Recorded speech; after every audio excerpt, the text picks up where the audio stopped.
Alright, we are back. So, now it is time for Wear and Tear, which you play every fourth game, which is why I have this clock out on the screen. Keep track of that. There it is. And in fact, I can delete these ticks. Alright, so there's always something to fix or clean or pay off. After playing this game, you may increase one of your tavern ratings by 1. Anyone can play. Decide together what part or parts of the tavern need fixing and touching up, and what the new features of the tavern are. Working together. Take turns choosing actions to take. Everyone should pick one. So, does everyone want to play this, or does anyone want to sit out? Good. Okay, I think everyone's in. So, what part or parts of the tavern need fixing and touching up, and what the new features of the tavern are? Need to debarnacle the hall.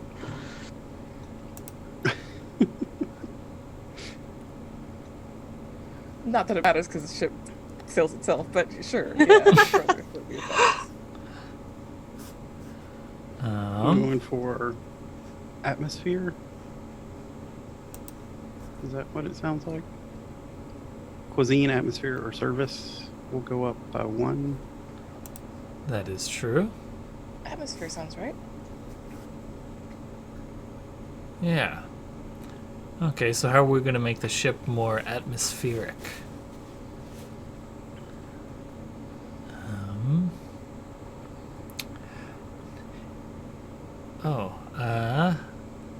Let's see. I'm just picturing lots of draped fabric. Yes, actually, I was thinking that too. And I think that's what Hannah's thinking as well. So... Let's see. Oh, go ahead. Oh, well, with the working together, I have a scene involving that. Yeah. Hannah gets like the tiniest knock on her quarters.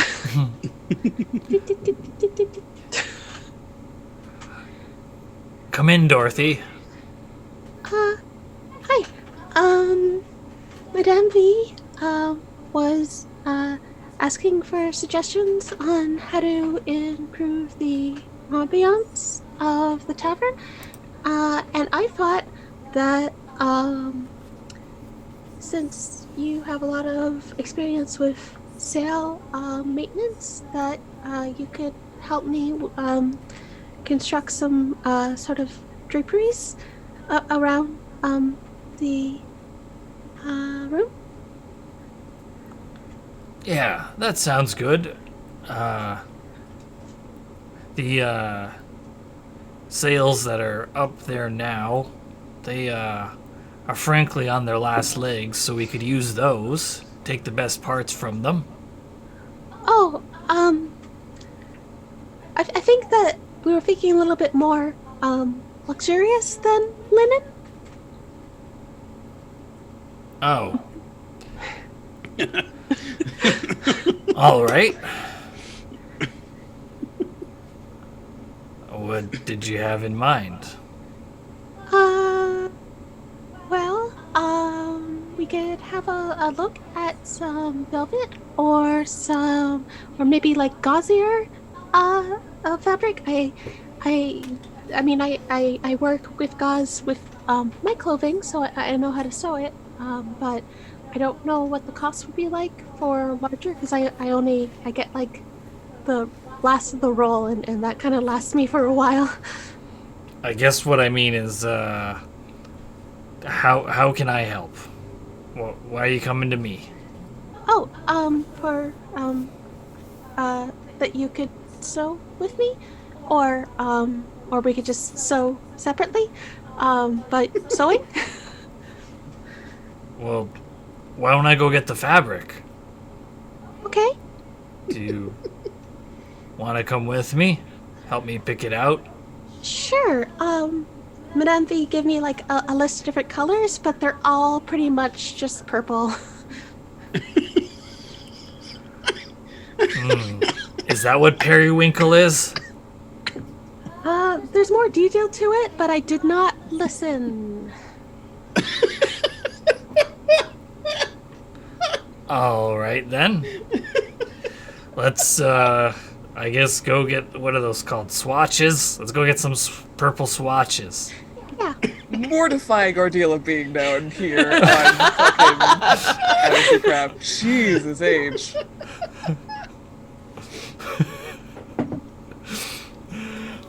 I have this problem a lot with Austin, where I'm just trying to show him two different colors and be like, what's better for the drawing, this or this? And he's just like, there's literally no change. And I'm like, no, this has more of this tone to it. And it's just, no.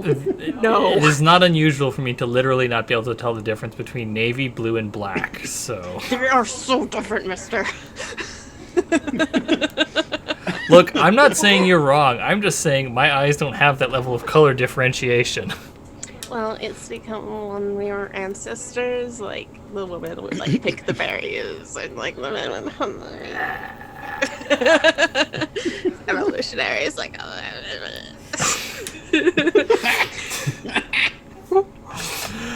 that's what they sound like. Anyway. So how do we combine our experiences together for great effect? We sew real good.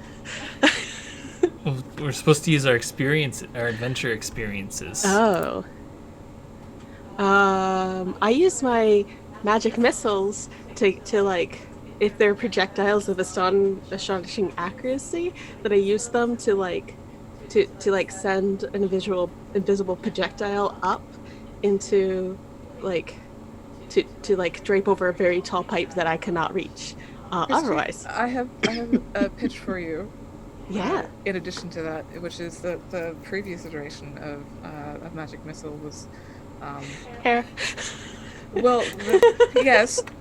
Here's the thing, though, is that hair is often used as, fiber. Oh. So, sewing in a particular fashion it's an exact, a very accurate spell, right? So That's a very great idea. Thank you so much. I would also like to involve the like embroidery that I've been doing on my shields, but like doing seals for like prosperity and like homeliness.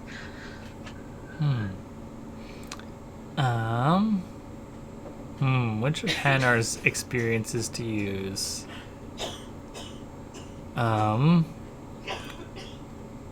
Sea legs, bravado, or barbed tongue?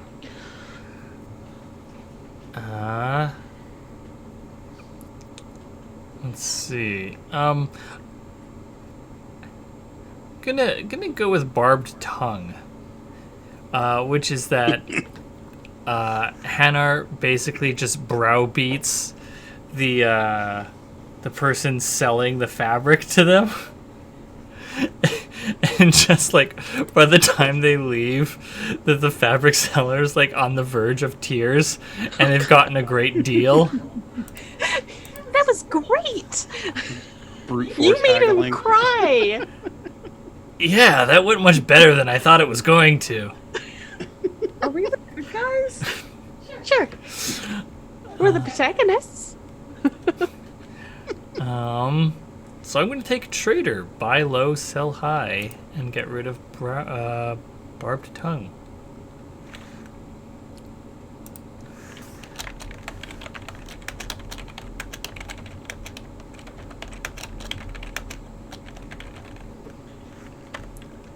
What town experience does Dorothy gain?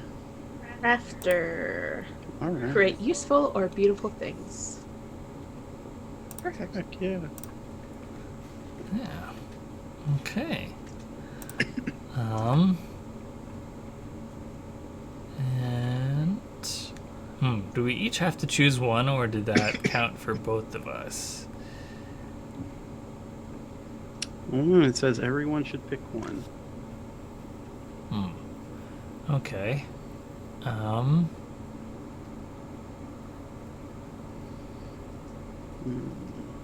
Oh, you know what? I'm gonna roll mine into what we just described.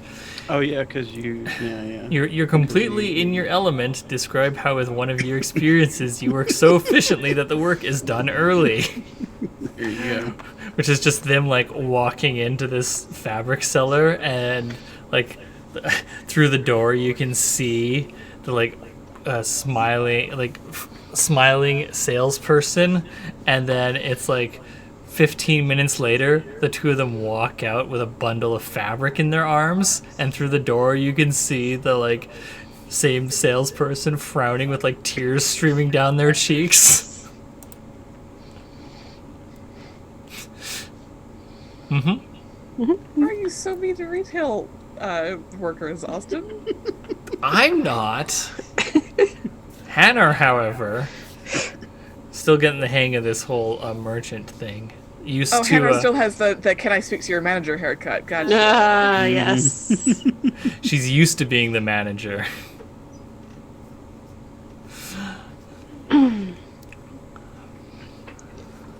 You're not retail if you own the store. She didn't own the store. No, I'm saying the fabric shop. Oh, I see. It's a different dynamic. V or Viper, what are you two gonna do to help fix up the ship? Ento offers up some of the bug wall. Is that actually what it does, or does it just like allow you to put the curtain in front of it? No, you don't hide it. That's a feature. You put that on display. You do that carefully because not everyone is into bugs, but you do put it in a place where people who can enjoy it. There's like a little table underneath it. It's fine. We will put this right here under the bar so we can enjoy it. As you're working, you observe a townsperson or another player character. Describe what you learn from your observations. I think Viper learns from observing Hanar that somebody's going to have to be the diplomat for this crew.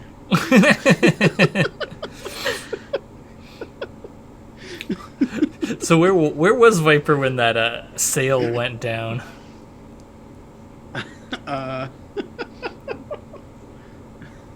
Get it? Because it was a I purchase, think but it's maybe also she'd gone along just to carry stuff back. It was sort of like propped up outside the shop until the transaction was complete, and was just overhearing this and shaking her head, and then spent the whole time loading up, comforting the shopkeeper.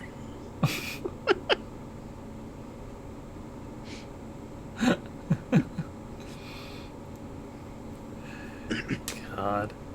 Your nose isn't that crooked. I don't know why she said that. Making it personal. Her words knew exactly where to hurt. I think it's distinguished.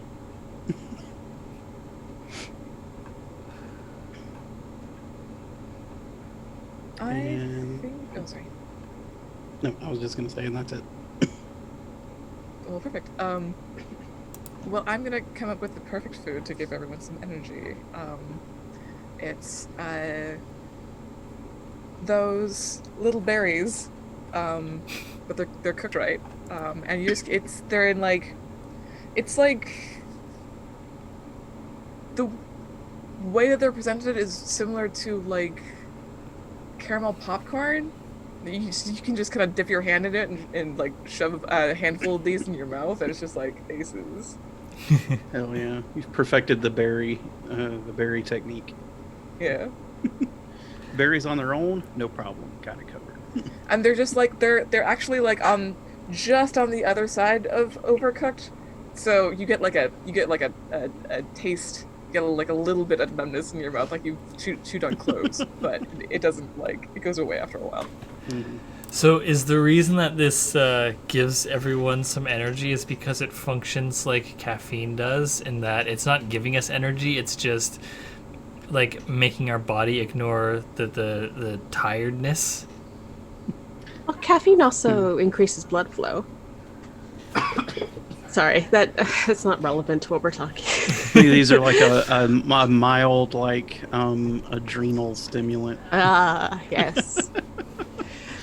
In the background, It gives you the physical sensation of a fight or flight without the Anxiety.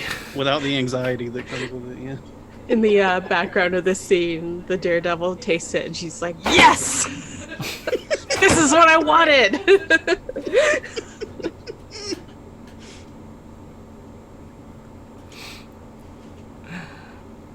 Okay. That's wear and tear. So, Christine, you haven't done a game yet. What game would you like to do? Don't forget to change our atmosphere to 2. Yes, I will do that. Yeah, a little fancier.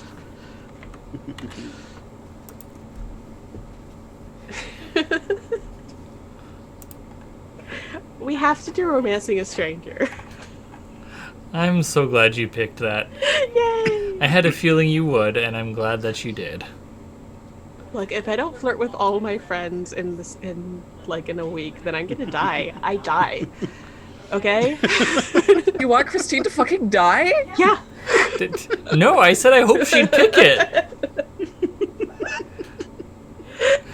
So, someone in the tavern makes eye contact with you, and their gaze lingers a little longer than you'd expect. Your coworkers urge you on, and make every excuse they can to send you over to talk to the lovely stranger. One pair plays. So, presumably Dorothy's the romancer. Nope. No? This is a little inside joke.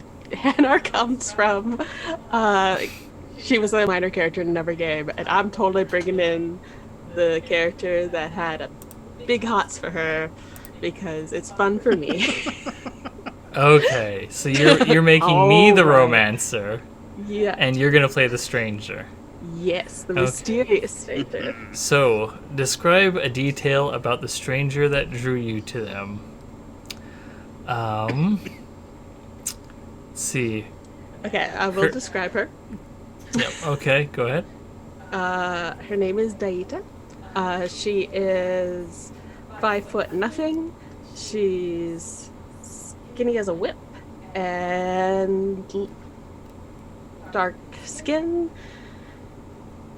Grin just always on her face with a gold tooth and a long black beard that trails along her back.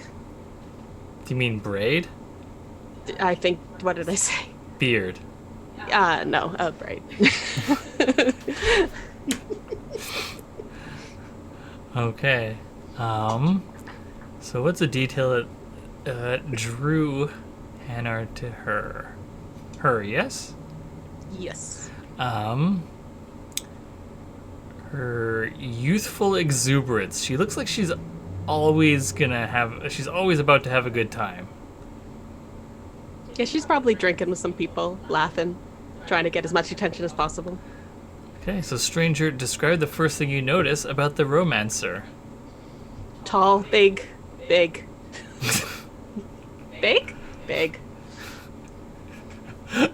I guess Hannah's lucky that Viper and V aren't in the room.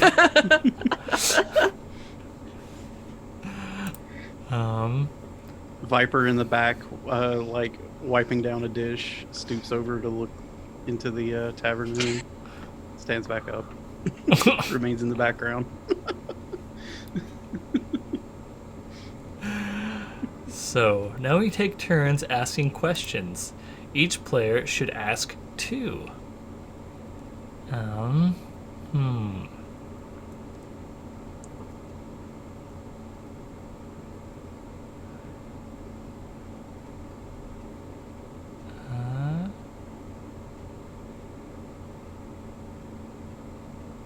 Okay, I'm breaking the ice by telling a real ass corny joke.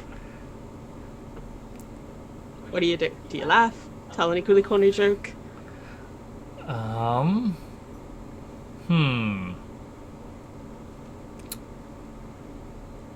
Let's see. What's the joke? What do you think?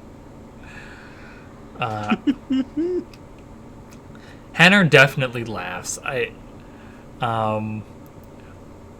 think it's, less laughing at the punchline and more laughing at her telling the joke in the first place. Yeah.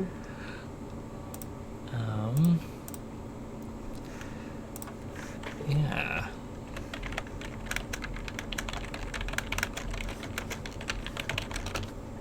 You ask. Yeah. Let's see. I have to step away for a moment, but I look across the room at you. Do our eyes meet, or do you look for me after I look away? Yeah, she's maintaining a pretty intense eye contact. And when your eyes meet, she winks. Saucy. All right. I trip and fall against you. Probably not accidentally. You catch me. What do you say?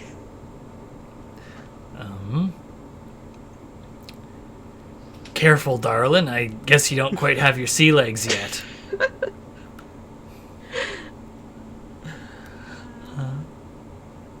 I compliment you, and you think I'm... Oh, It's my turn. sorry. Your past travels have marked you. What am I intrigued by? I am wearing a crop top because why not? And I got a big old scar across my abdomen. It's like I've been gutted. All right then. Okay. So, we each get to we've asked our 2 questions, so now closing time. The tavern is almost empty and tables are being wiped down. You both get up from the table you've been sitting at, talking, and wonder where the time has gone. Romancer, do you say something before the stranger leaves for the night? Do you go with them? Who's the first person you'll tell about this? I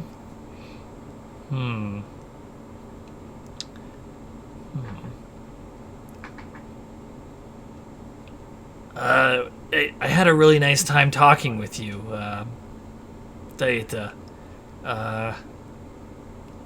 guess, are you in this port often? I'd like to see you again. Sorry, I'm unclear if we're role playing this or if we're just answering the questions. Either way. Okay. And for the stranger, the questions are, will you come back to the tavern tomorrow or at least someday? Or do you refuse to make a connection from fear or disinterest? If you decide to return, write down your name on the NPC section of the tavern sheet. She says, well, why don't I come back here for breakfast after...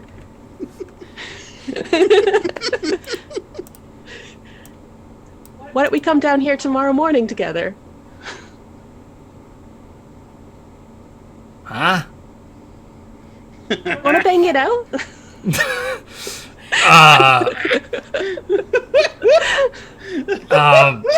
You have a son. This can't. Come on. It's been established that Hannah's not quite so fast to act in that way. I think she says, I'm extremely flattered. However, I'd like to get to know you a bit more first. I'm giving you an opportunity to get to know me. Um. Oh, buddy. Talking? Something with mouse. Mm? Viper's peeping through the service window again. Like, just fucking almost losing it. Head in hands, just watching a game.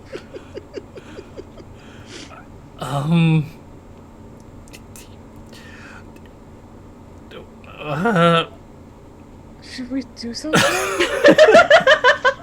I don't know. Does she need saving?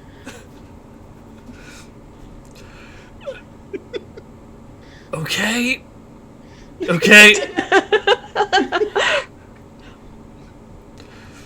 I guess she takes her arm and she like pulls her, pulls her out the door, and then stops Before they pulling get out her. the door, yeah, Viper yells from the back, Hanar, you good? Never been better. Righto. And then she stops pulling her because she realizes, wait, you had to tell me where to go. What do you mean? I live on this ship. Why don't you show me your room? Okay.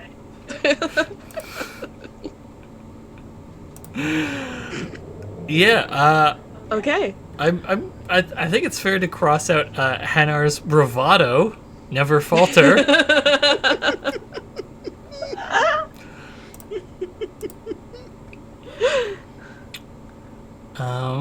So, is Dietha gonna come back?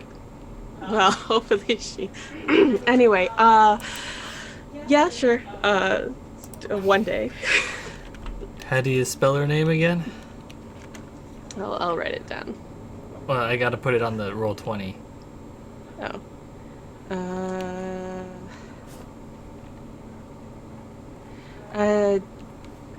Dayita.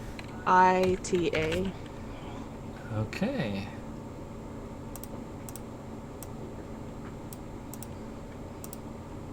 Alright. And I gotta find out a new job for or not a new job, a new experience for Hanar. Oh my god.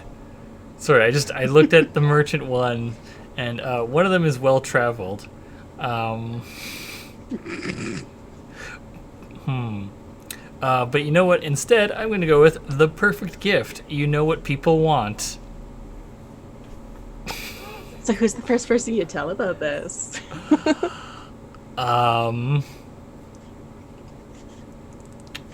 It's not Dorothy, because that would be cruel.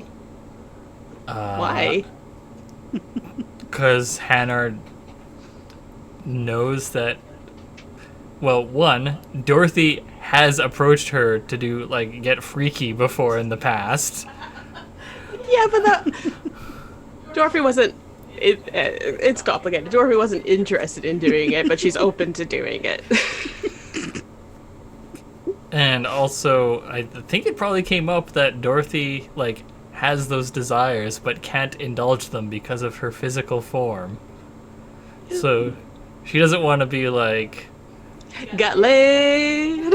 Enjoyed physical human sensations. Yeah. I think it's gonna be Viper, because she still sees V as the boss, and it would be weird to go to your boss and be like, got some yeah. at the place where I work. I mean, when you And also live in the live. place, yeah. Yeah. At breakfast, Viper slides the whole plate of bacon over to Hanar. Gonna need some energy today. Yeah.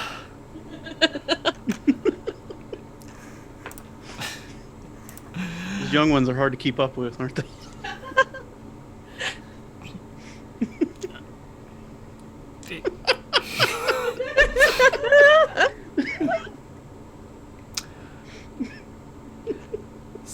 So who has the game now? Eddie White.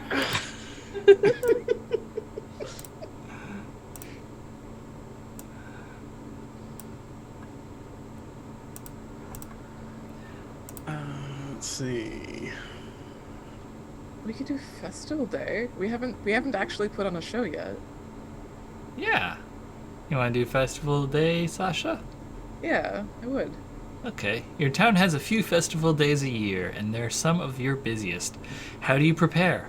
How do you handle the influx of people? Setup. Anyone can play. Both player characters and named NPCs can be played. Describe what kind of festival is happening today. Each player describes one decoration or feature of the festival. Does your character like this festival? Hate it? Are they ambivalent? So who does everyone want to play? I'll be making a appearance as Madame V temporarily for a guest starring. I'd like to be Dorothy. Okay. V, Dorothy. Yeah, probably Viper. Yeah, I'll be Hanar. So what's the festival? Oh my God! Go ahead, Sasha. No, you had an idea. Do the thing. I was gonna say, is it the celebration of the dissipation of the storm? Yes. Yes, it is. Yes, it is. Yes, it is. That's exactly It what was it is. an anniversary. Yeah, it's the 5th anniversary. Oh wait, did we say 10 years? We did say 10 years? Yeah, so it's the 10th anniversary of the day that the storm disappeared. Oh, we're gonna do my favorite of the operas that came out of that whole. So what's one decoration or feature of the festival? Everyone has to describe one.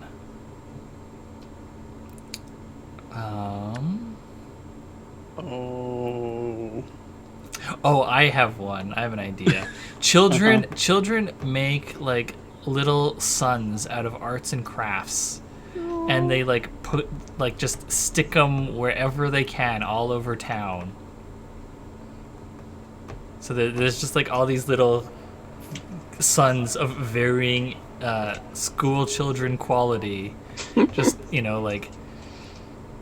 tacked to build to bulletin boards and glued to the walls of shops and hung from eaves with string.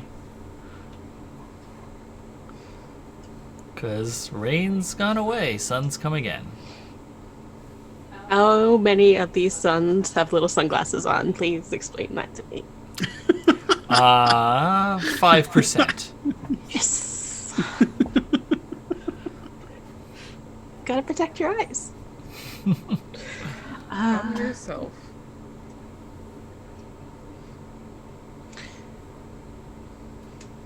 I think that. So y'all are familiar with Worm on a String, right? No. Wait, is this a Canadian blind spot? I think so. It's just oh my God. I wasn't prepared to actually explain this. Is it like Snake on a Stick? No. It's a little fuzzy. It's probably 3 to 6 inches long. This little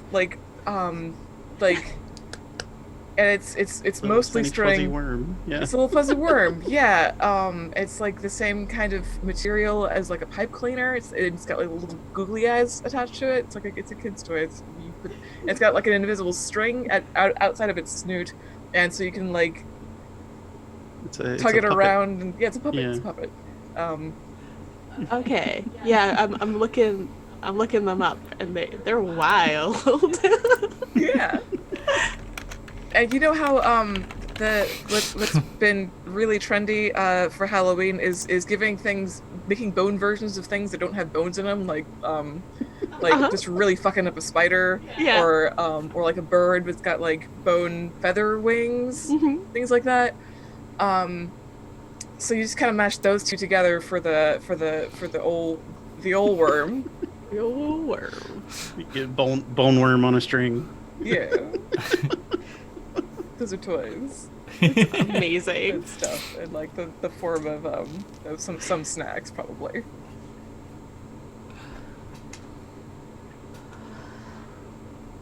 I think that the traditional meal is bird, like a bird of some kind. Oh yeah, so many different kinds of birds.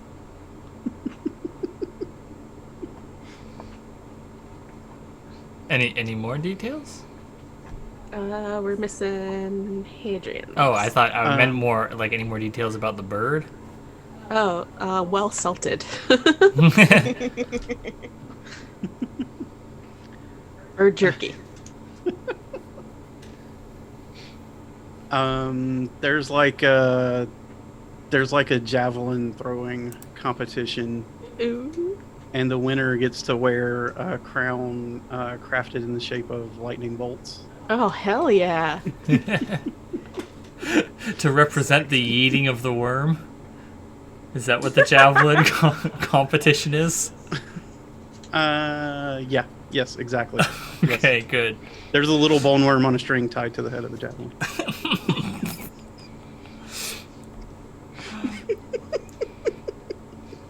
All right.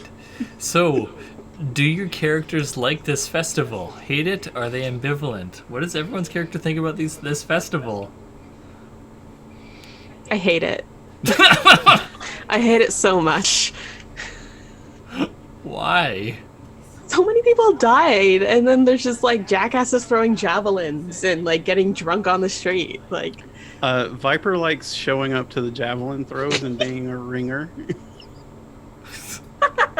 I like the crowd.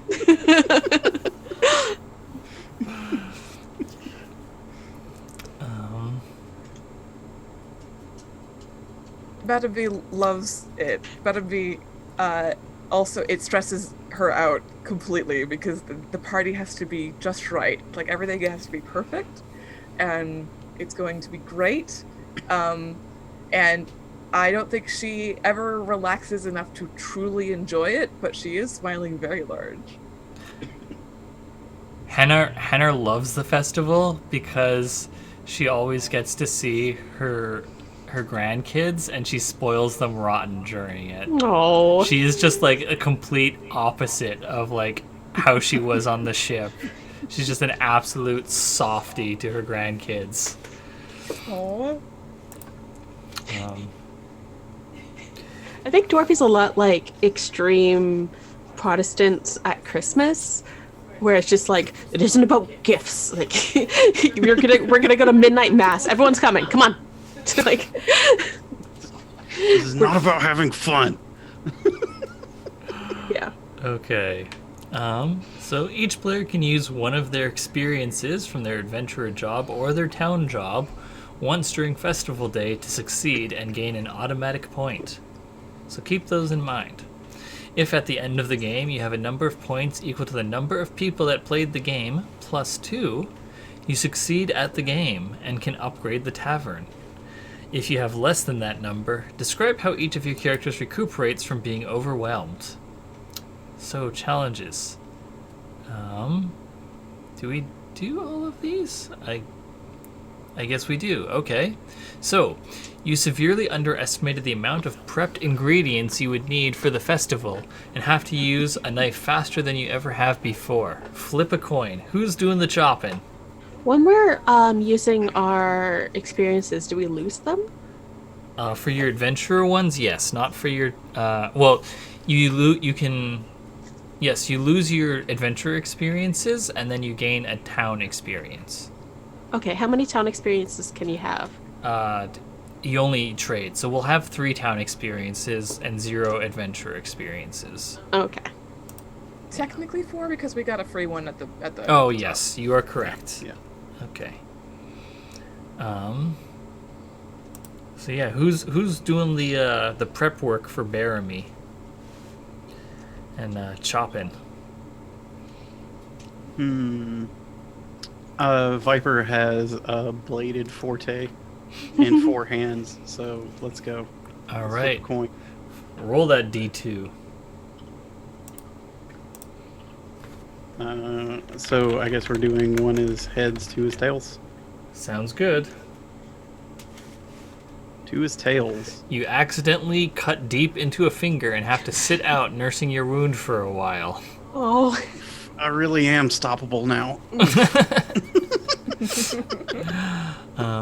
A mishap occurs sorting guests' luggage, and you need to track down several lost bags. Flip a coin. Who's looking for the lost luggage? I'll take that, I think. All right. Yeah, let's see. Okay, so I will roll. That's a 1, hooray. It's a 1. You put the pieces together and track down the bags in no time at all. Gain a point. All right.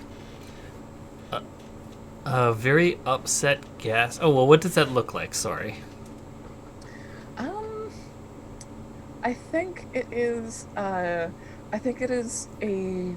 troupe of entertainers who have come in for this. Not I think maybe they are background cast, and they have a bunch of these beautiful costumes that they swear up and down were sent ahead of them a couple of days ago, but obviously nothing has come through. But we do track it down. Still like sitting in basically fucking port customs. Be all tangled up because it technically isn't leaving the port. It's just going through port to the ship. But we sorted all that out just fine. Good. All right, and remember that if you fail these, you can spend a experience on one of these challenges to succeed. So, a very upset guest is causing a commotion. You draw lots, and you've gotten the short straw. Flip a coin. Is this Dorothy or Hanar? It seems more like Hannah's business.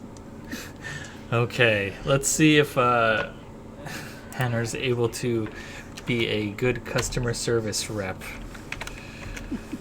All right. Huh, she is. Yeah. You calm them down quickly and manage to compensate them for the trouble, gain a point. What does this look like? An upset guest is causing a commotion. Oh, okay. I know what it is.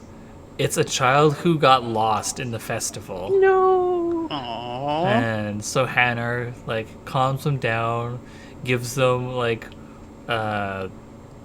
snake kebab from the kitchen, and helps them find their parent.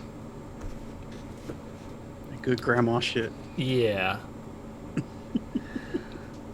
So, Dorothy, the regulars egg you on to take part in a contest while you're working, and they're very insistent. Oh, the perfect person for the...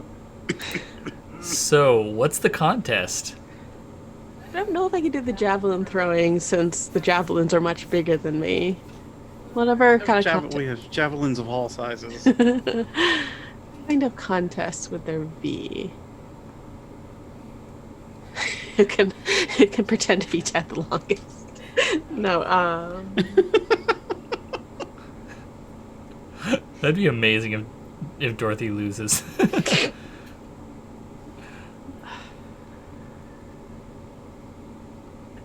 It's like Charlie Chaplin coming in third.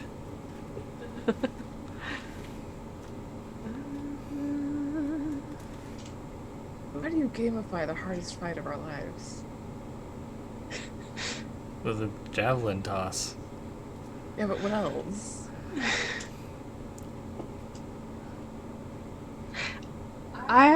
With a D20. I think maybe it's because there were like actual poets on board. There's sort of like the fact that they were able to record what was happening as it happened is pretty astounding.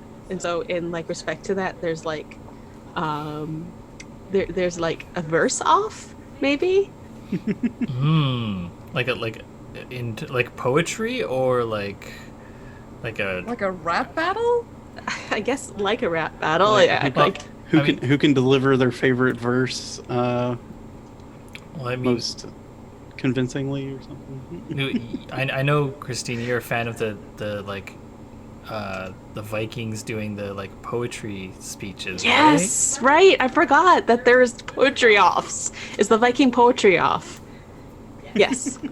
No, seriously, they would do that. They would have really rousing like poetry at each other, and like who was the most inventive at the spur of the moment. It was like a freestyle, but like with verse instead of like raps. That one. Okay, so let's see how Dorothy is as a poet. Give us a D2. I don't know how to do that, so I'm gonna odds are /R and then space 1D2. Nope. It comes to my turn and I'm like, this isn't a joke, you guys. About halfway through, you start feeling very sick and need to recuperate out back for a while. I think I get too emotional, honestly. Like, I just like start thinking about all that it cost our crew and ourselves, and I just I just get way up into my head and I get very upset, and I need to have like a quiet moment. Just have that PTSD flashback in the middle of the poetry battle. Yeah. All right. The next set of challenges. Oh, and remember, if you want to succeed, you can spend any of your experiences. If you want to be like fireball.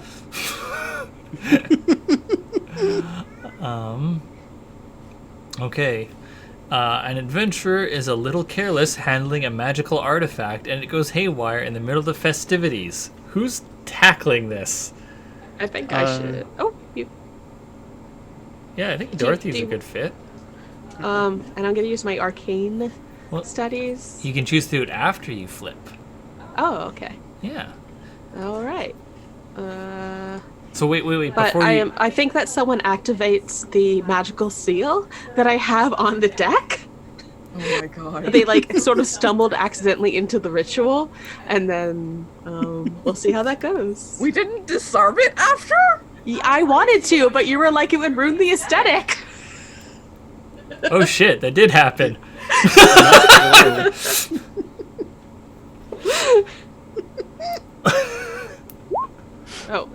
What is it? Oh, /R one. No, okay. I'm just gonna use my arcane and not summon the new powerful Death Storm god.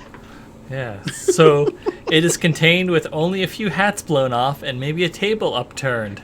I think a storm starts to brew, like isolated in the area, and like I smudge one of the lines really quickly. It's just like, we're okay. Sorry, that was a butt dial. Sorry. Butt dial, god. So do I get a new town experience for that? Yeah, so cross out your... Yeah. And do you know which town experience you want? Or do you need a minute? Diffuse, handle something dangerous. Which is that from? A scholar. Ah. Alright, so next up, supplies are running low and there's no chance to replace them exactly. You're going to have to try to improvise with what you have. Who wants to tackle this?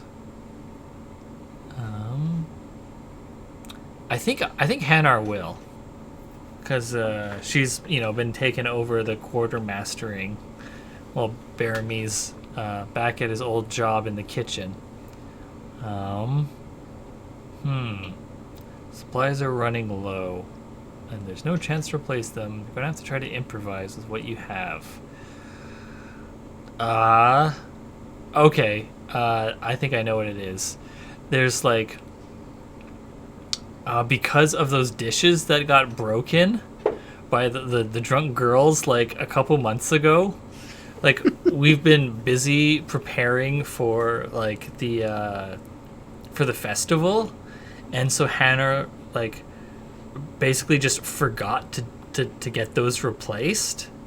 Every time she would think about it, she would just get too mad. And so like clean plates run out, and clean dishes run out, and so what she does is she gets like the lids from barrels of like the supplies that have already been used and starts using those for plates, and like old shields and old helmets that ambiance. Yeah, that like are left over from, you know, the bad old days, and the helmets become bowls and the shields become this is plates. So kitschy, but it's like kind of charming, actually. Well, let's see. We'll roll to see if people think that or not. People do. It works beautifully, and your slapdash solution might actually work better than the original. Gain a point. So I feel like I'm actually there at like the battle. Wow. So we're at 4 out of 6. So we have to succeed on the next 2 to not get overwhelmed. So next up, there's a rough storm on its way, but you might be able to board everything up and weather it out if it just grazes you. Who wants to tackle this? It was like someone summoned it or something. Yeah. I ain't done shit yet. Okay, I mean, hey, whatever you want to do. Go for it. I think. Oh, this is perfect. Because I am going to time the opera right so that the storm hits at the right in the fucking middle of my aria, right? And I'm using an alluring voice to just pass this because my voice carries so much high, like, over the storm, and everybody crowds in to hear it, and so everybody's like actually in sort of indoors-ish, or at least covered over the storm. Yeah. This is fucking gaming. This is how you play games in general. But good. All right, and the equipment you're using for the little stand you've set up in the town square isn't exactly new, but it's giving you more trouble than usual today. Viper, how are you handling this, and what's the sitch? Let's see. What little stand would we set up in I'm the picturing town the stand like smaller than Viper.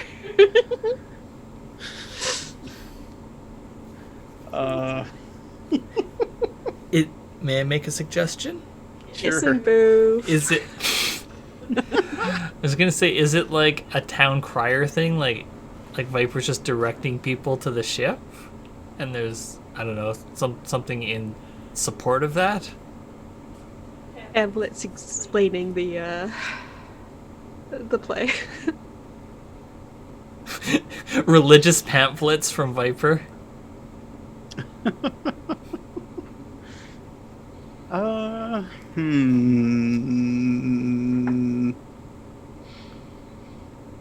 I think she just has like a bullhorn. It's like a bullhorn. She used to call since her whistle got taken away. Okay, that's fine.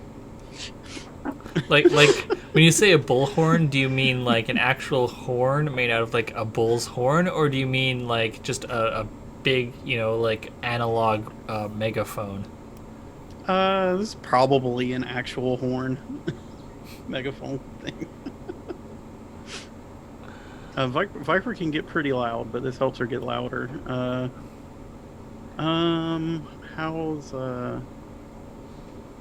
Oh, the storm rolling in is getting the pamphlets wet. The playbills. The playbills are starting to get soaked, so that's what we've got to fix. Ah. Are you going to use one of your adventure experiences for this? I think I'm gonna roll first because I'm not exactly sure which experience would be. Oh, well, you can also use a town experience as well. Doesn't have to be. That's true. That's true. That's true.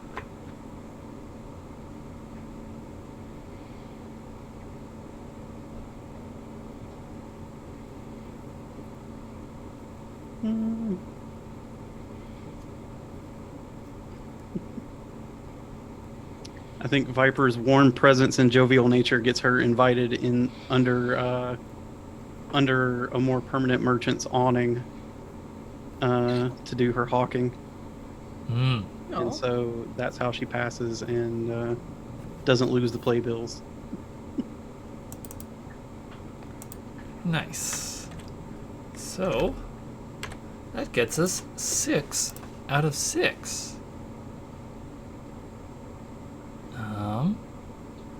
So we succeed at the game and can upgrade the tavern. Oh, nice. So how do we fancify with the, I guess, extra funds we got from the festival, from taking it all in? Are we getting nicer food? Are we gonna just go all in on atmosphere? Everything's horrible, but it's just a really nice place.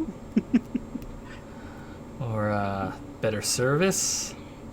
The aesthetic is choice. What's everyone feeling?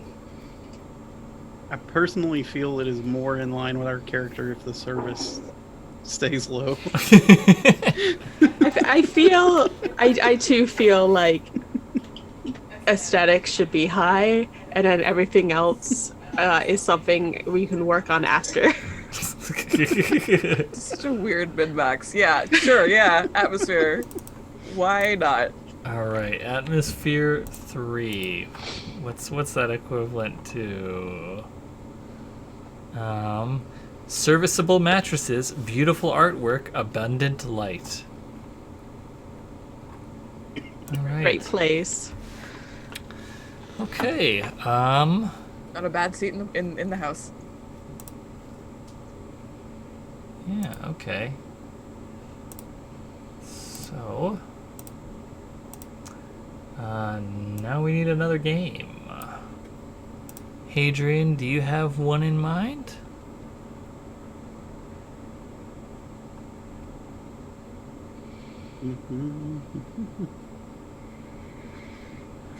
How about a glass of the gods?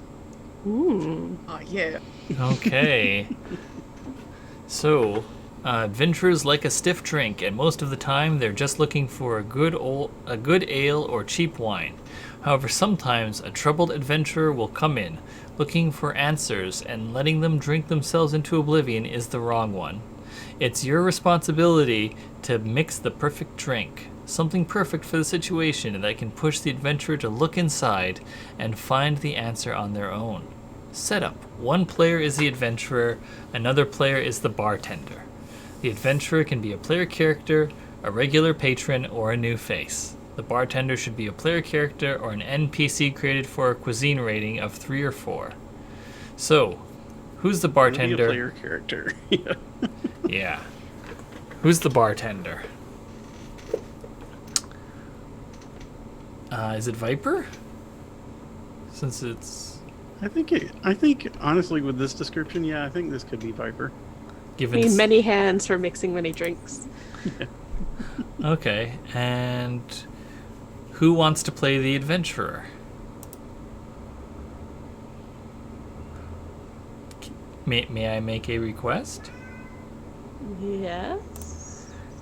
Christine, what if it's Daita come in Okay. and I... Like, is that okay? Yeah. Okay. So, adventurer, you have a trouble. Come up with something on your own or use the examples below. Modify them as necessary. These are on page 48. Bartender, describe the current atmosphere of the tavern and one detail about the adventurer that draws your attention.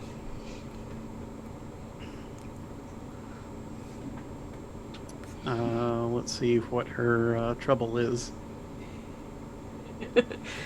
My trouble is I'm never gonna be good enough for my dad.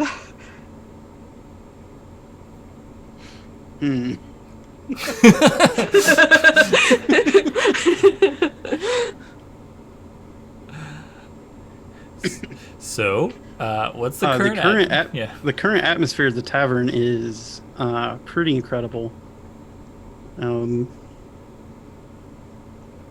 As established, we have exquisite mood lighting now.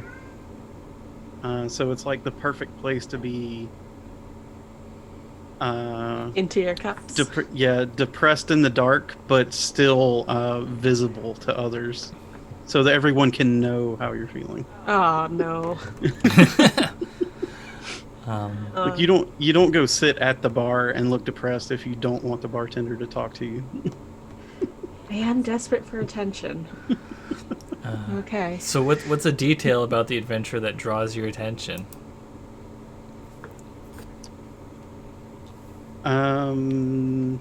Let's see. I think it's that. How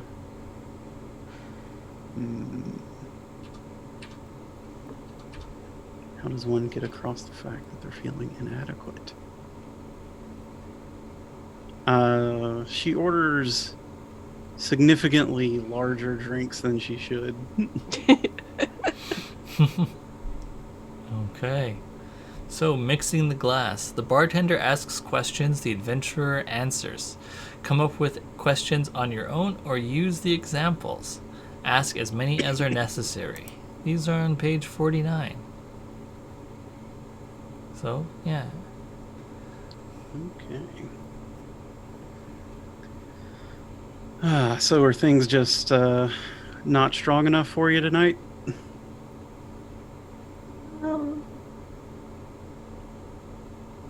I mean, as long as you keep them coming, they're great. Thank you.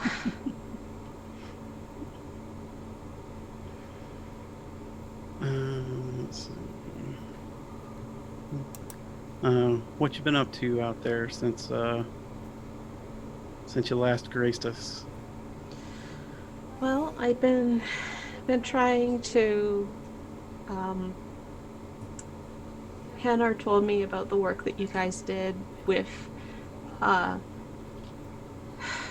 what did she call them?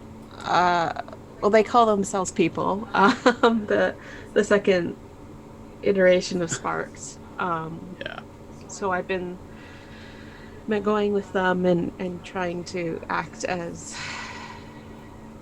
their guides to the deeper wildernesses, to pull in some of the more feral of the Sparked, and we've been working together to keep them safe and to contain the Sparked until they could be civilized.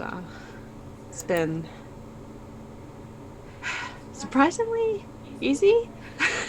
For like you would well, I can honestly say I wasn't expecting that.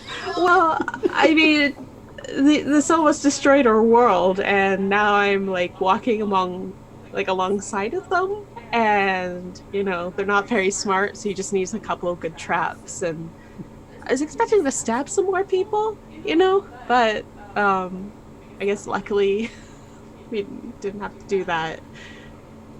Yeah, stabbing didn't always work super great. No. It's a good contract. Let's see. Okay, so that's what you've been out doing.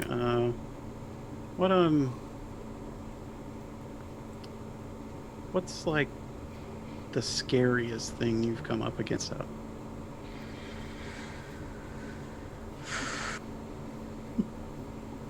Honestly, before what sort of happened with you guys, I guess, I had a member of our party turn against the party and seeing hatred in the eyes of someone I used to love and respect was...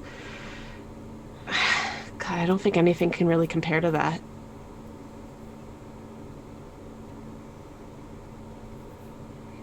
I'm sorry, that's too deep. I saw a bear once. That was pretty spooky. It was sparked.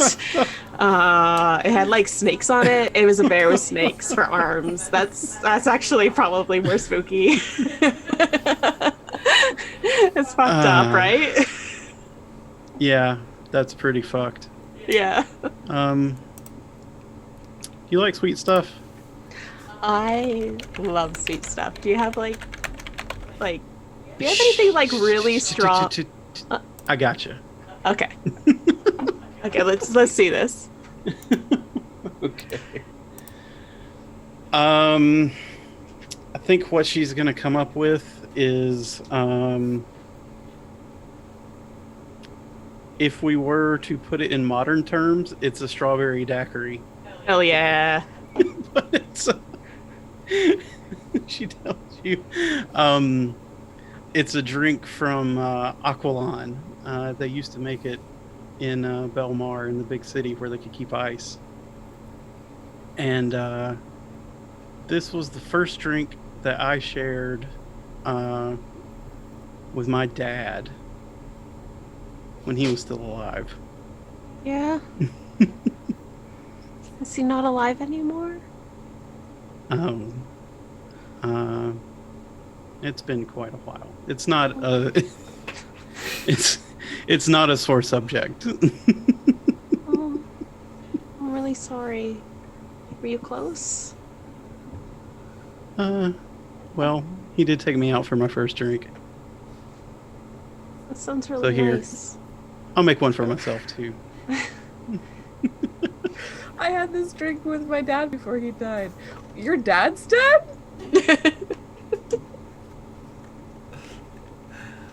Adventure, what side to the trouble does this drink help you see? What part of it helps you forget, or at least move on? The alcohol?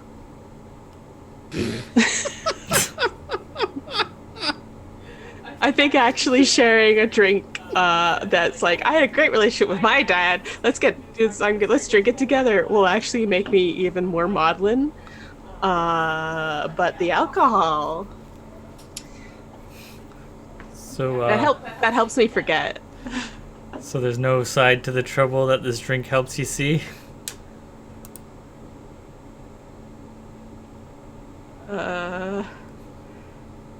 Viper's always angling for the I'm your dad now with everyone she's around. So.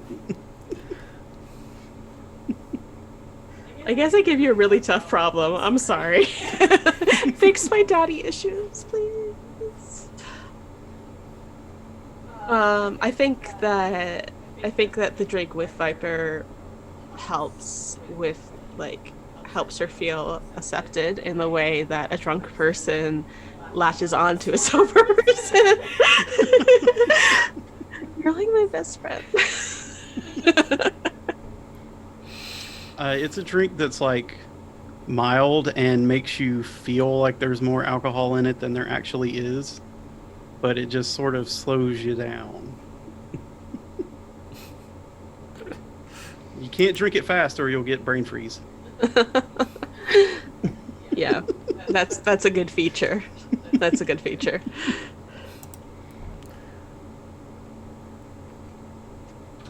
All right.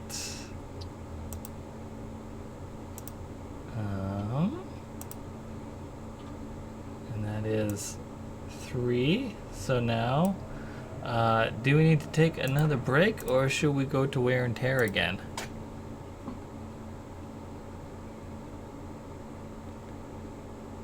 I'm personally fine to go on through.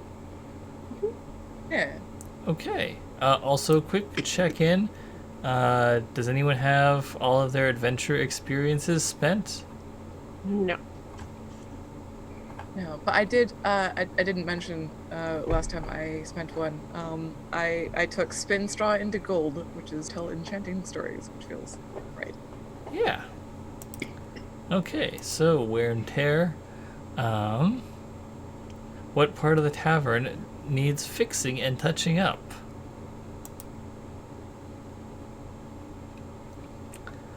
I guess which of the tavern ratings do we want to try and improve? Are we still going all in on atmosphere? Is it time for pyrotechnics? Always time for pyrotechnics. Viper, you're a part tree, and I am all tree, and And we're on a boat. fire does twice as much damage to us as it does to everybody else. We're not playing that game anymore. Yeah.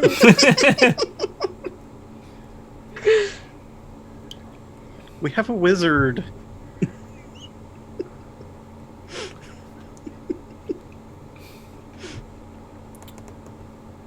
I worry so much about you.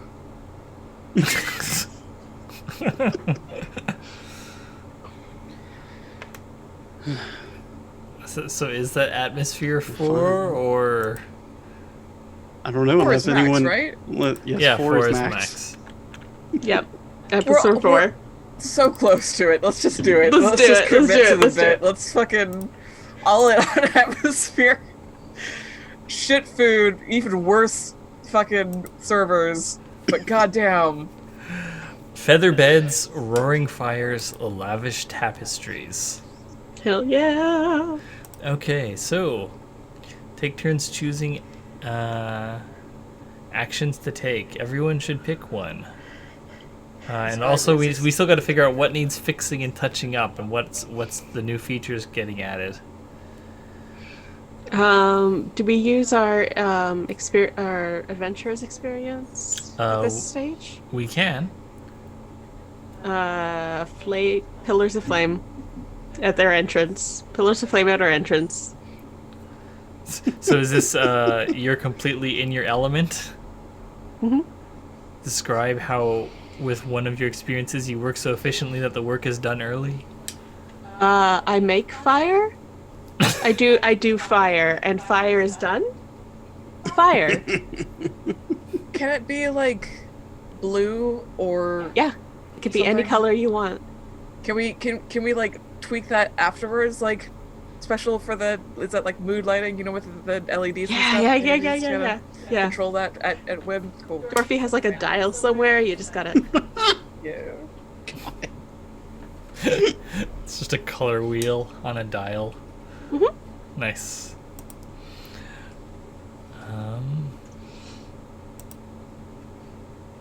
Okay. I was planning on using my fireballs for like cooking a real good dish, but this is much better. Just using it for fire. Much better.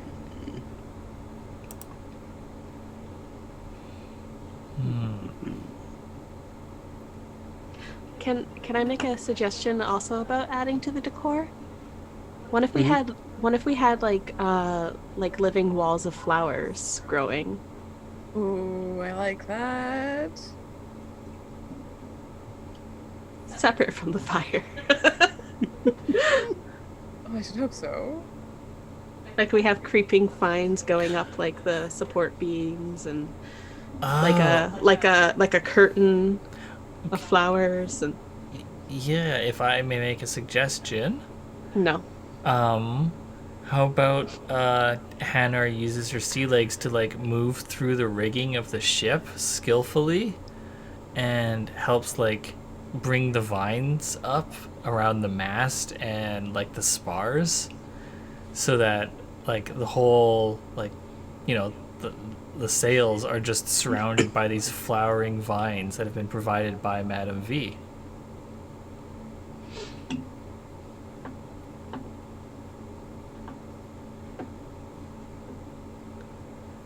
Rad. Does that sound good, Sasha? Yeah. All right. We'll spend the sea legs for that to walk amongst the spars one last time.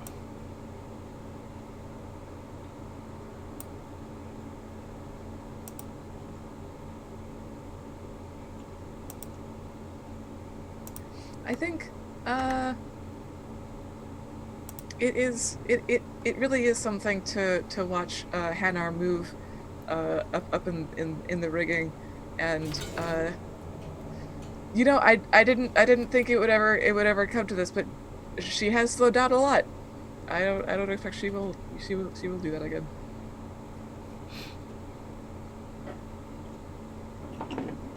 Strange to see, but I guess it happens to us all eventually.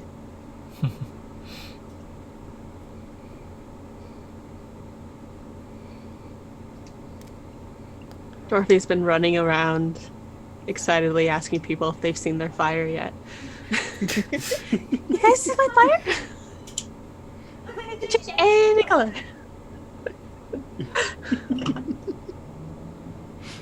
And I got designer, a trained eye for color and shape. Nice. In fire.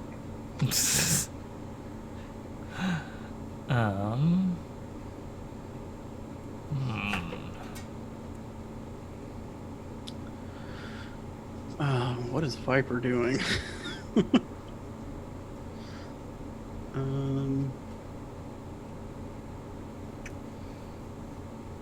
Oh, you know what's great when you're working with fire is non-alcoholic iced beverages.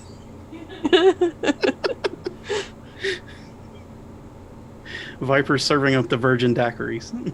Ew. Keeping everybody peppy. Yeah.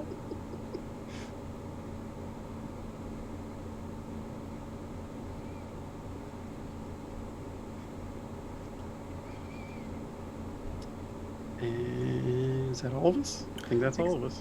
I think so. Yeah, I just gotta pick my town experience.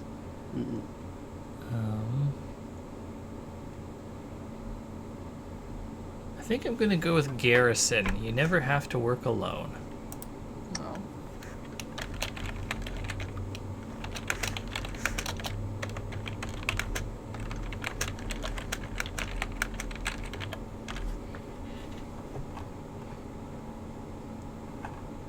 Okay. Alright. So that's the clock cleared. And our high atmosphere. And I know what game I want to do since it's my turn. Mm-hmm. I want to do a distinguished guest. Someone important is in town, and they're already almost here. The tavern has to be at its best for this guest. After all, they might leave a generous tip. Set up as a group, figure out a few details about the important guest. Where do they come from? How important are they? Have you heard of them before? One player will play the guest. Other players are challengers. At least one for each challenge. Each challenge tests one of your tavern ratings. I think it's Omba Broadwing. Come down out of his rural estate to come and see the ship upon which his granddaughter gave her life, but mostly because he's heard that it's got incredible atmosphere. You really miss gargling that dragon voice, huh? Just want to get right back in that saddle. We all have our elegant voices on.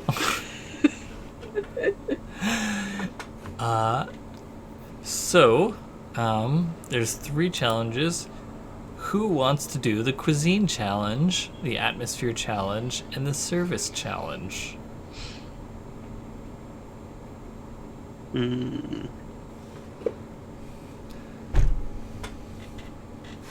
I feel like I'm best suited for the service challenge, insofar as the experiences that I have just been. So I'm gonna grab that one.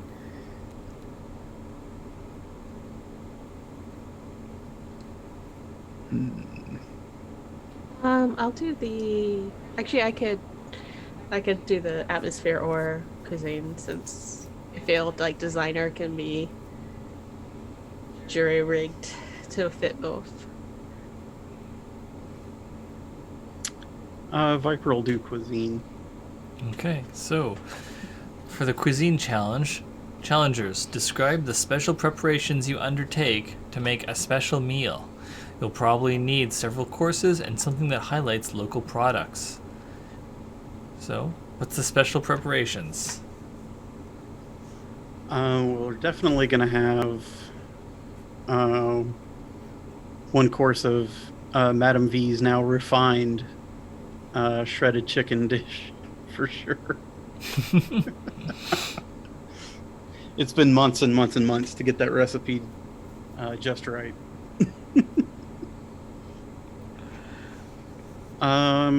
Chicken bark, I call it. Chicken bark. What would be a local something from Enclave?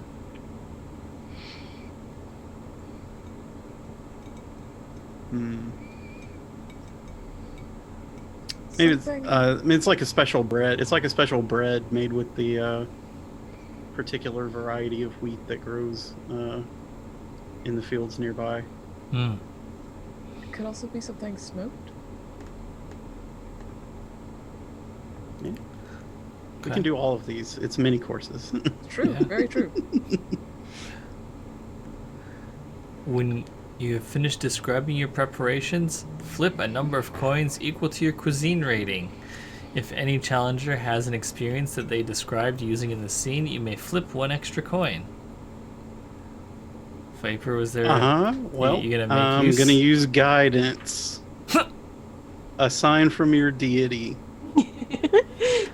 Because she gets a feeling in the back of her skull about how many extremely toxic berries might be one too many on his plate. And she thinks real hard about putting it on there anyway, but doesn't. Can I volunteer botanist for this? As well? I think that stacks. I think in addition to the berries, I will put out some mushrooms from the very freshly gathered. There's antidotes. Antidotes. Yeah, little it extra doesn't. kick. Yeah, we're not limited to one person per challenge. We just need at least one person per challenge. Yeah. So I'll add that to the thing. I can use crafter to like help arrange the food, create useful or beautiful things. Yeah, do that plating. Put a spring of parsley on and like, there you go. I did it. Fixed it. Okay. And is that... Yeah, that's an experience from everybody. So that's 4 coins. Adrian, why don't you give us 4d2? That's 2 ones. If at least 2 2 coins heads. come up heads, the guest player describes what they most enjoy about the meal. Let me see if I can find the voice again. Oh, Go ahead. Oh, these berries are a delight. It's wonderful to see them. I haven't seen gourmet foods like this before. They provide a pleasant tingling in my palate.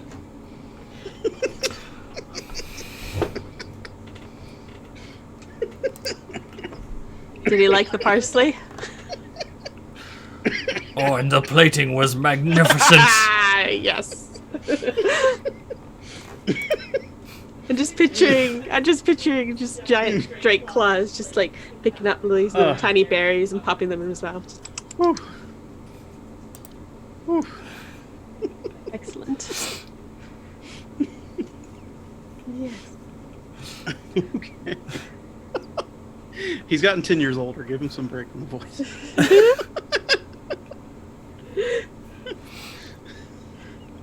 You know, Sasha, you don't have to mute yourself when you're laughing.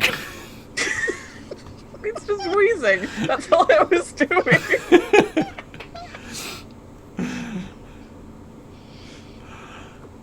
Alright, so Atmosphere Challenge.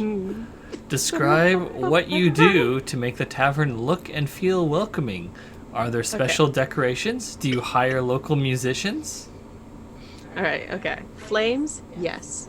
I have musicians that are specifically geared towards interesting the frequencies of dragon ears.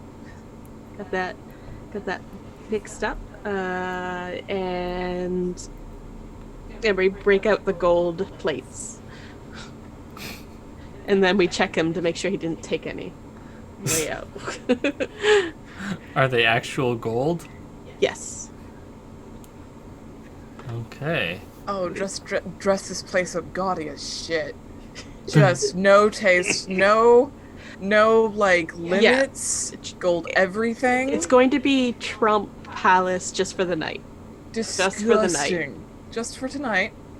And then we'll go back to our normal understated look of Yes. just having pillars of fire by the door. Yes. Thank you. Okay, so that is 4. I'm going to add in my experience of trained eye for color and shape.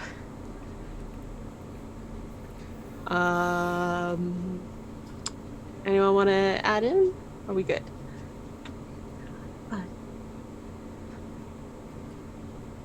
I think 5. 5's pretty good odds. Yeah. Okay, with the cat.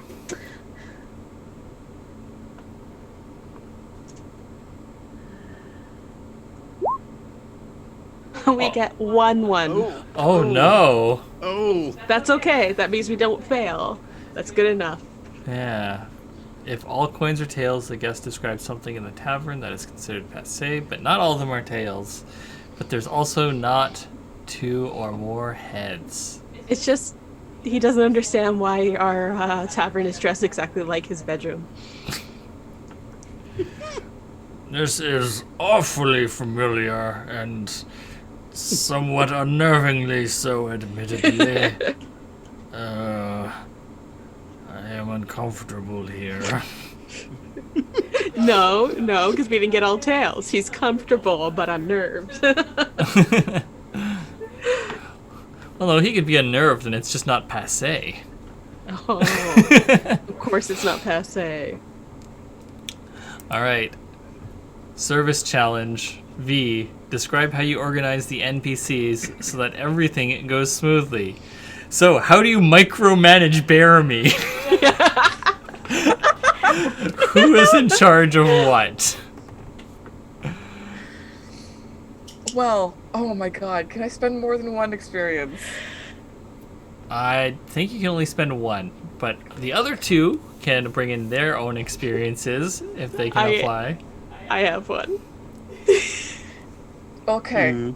So I thought it was going. My plan originally was to use Golden Merge, which is convince anyone of anything, but I forgot that my other experience is literally Gentleman Moose.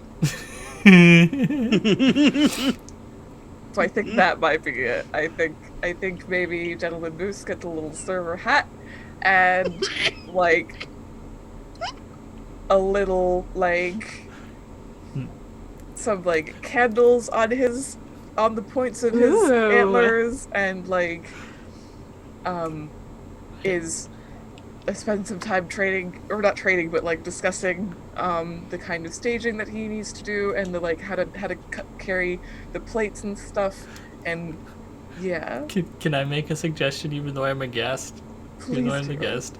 What if it's like, you know how like saddlebags hang stuff off the sides of the animals, right? Yes. What if it's like that, but it's like buffet style, like the dishes? Since he's Drake, so he's probably gonna eat a lot of food. So it's just like A trough. not quite a trough, or at least no less a trough than like the food displays are at like a Mandarin, right? Gentleman Moose serving meat Brazilian style. So it's just like hanging off the side of him on like a little just like deck on sticking out. sabers, just Yes. All of this, yes. Okay. It's funny that you said Gentleman Moose is a server because I have Animal Handler. Thank God. So There's gonna also be a bunch of rats just like taking away plates. Oh, that's so cute. My though. god. That's so cute. Sometimes they do steal some of the bread, but it's okay. It's okay. just the leftovers that he wouldn't eat anyways. Yeah, he cleans. They clean the plates, and then one takes them away.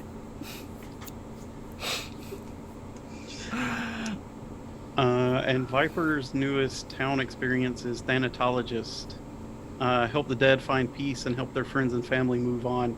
I'm going to make this man feel an emotion about his granddaughter before he leaves. Oh! And for dessert, here's some lingering loss. God.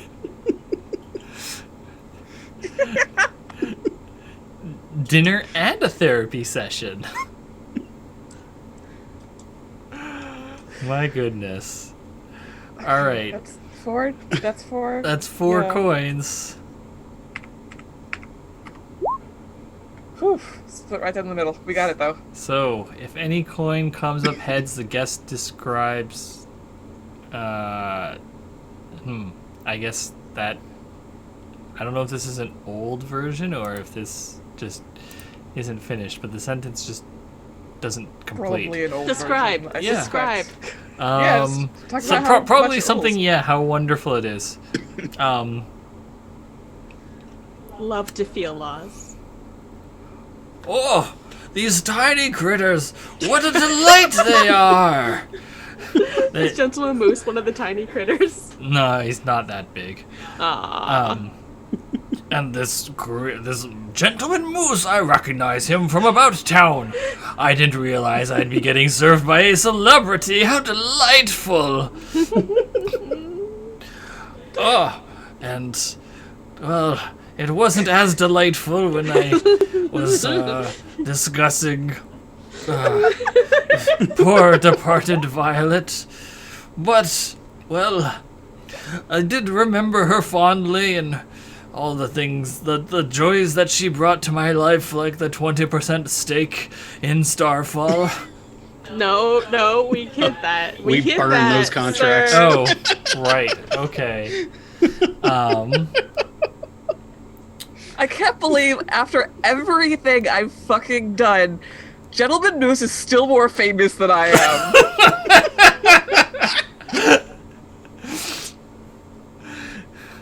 You're just gonna have to get bigger. The celebrity part was Gentleman Moose bringing out appetizers, not him sitting and have a counseling session about death with a literal death knight. What a fascinating experience this dining was. I would recommend it heartily to anyone. Yeah, please do write us up on Yelp if you've had a good time. It really helps us. I will certainly Yelp about it. Excellent. Yeah, just give us your gift and leave. So if you pass 2 or more of the challenges, which y'all did, you succeed. The guest describes a lavish gift they present to the tavern before they leave. This gift helps you instantly upgrade one of your tavern ratings. Stew pot, stew pot, stew pot, stew pot, stew pot. What does he provide? Like a literal what, I mean. Yeah, I know.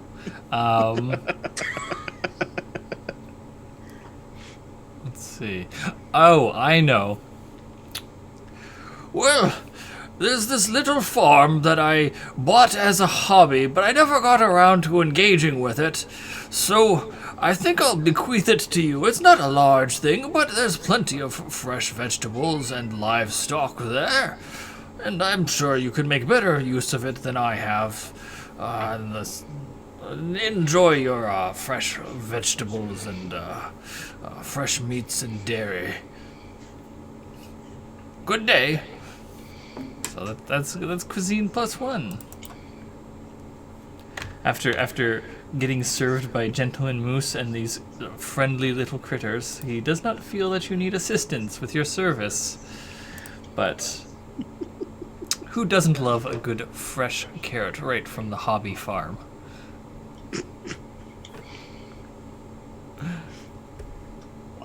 Wow.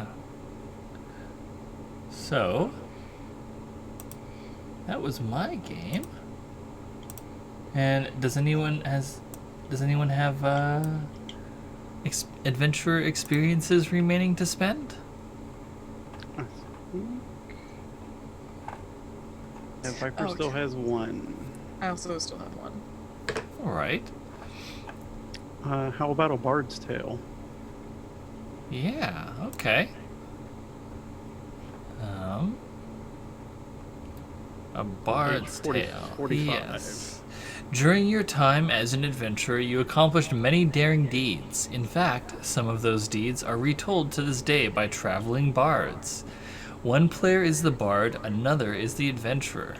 The adventurer should be a player character or a named NPC. The bard may be a player character or any NPC. To start, answer these questions first. So, who is the tale being told about, and who is the teller of the tale? And of course, we can introduce a new NPC if necessary, or bring up one of the crew.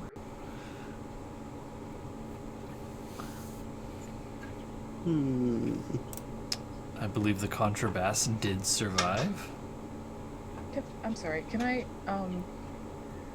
wanted to add a thing to the farm, because I did just replace my my trait with pipe leaf, calm the nerves, so we do have the hookup. Wait, on the down low. if you replaced Gentleman Moose, what happened to the Gentleman Moose? Gentleman Moose we're just very good friends. He's now supervising the grow up. I was gonna say, did he retire to the hobby farm, like an animal sanctuary style? Yeah, he doesn't have to hang out around the thing anymore because he has like a place to go and be a moose instead of being on a ship all the time. I mean, he's been pretty old for a moose too. Yeah. This is also Madam V getting like finally the bitterness of him being more famous hits, so she sends him to the farm where he won't overshadow her anymore. I would never say that. I love and respect Gentleman Moose so much. And our parting was amicable, and I write him all the time. We're gonna be visiting that farm frequently anyway, so. Yeah. He's just got a place to stretch his legs now. Okay, so who's the bard? Who's the adventurer? I think Viper is the adventurer.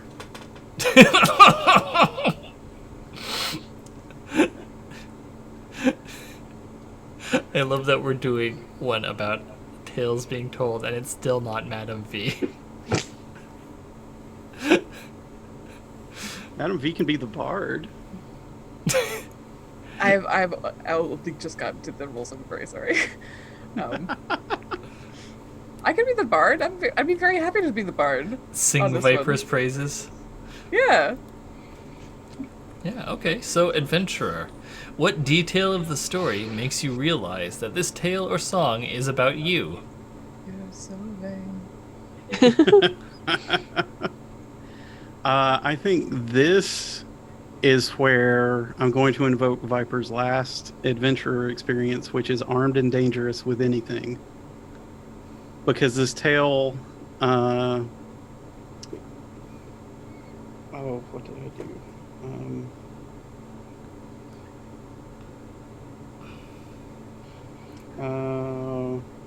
When Viper used the improvised weapon.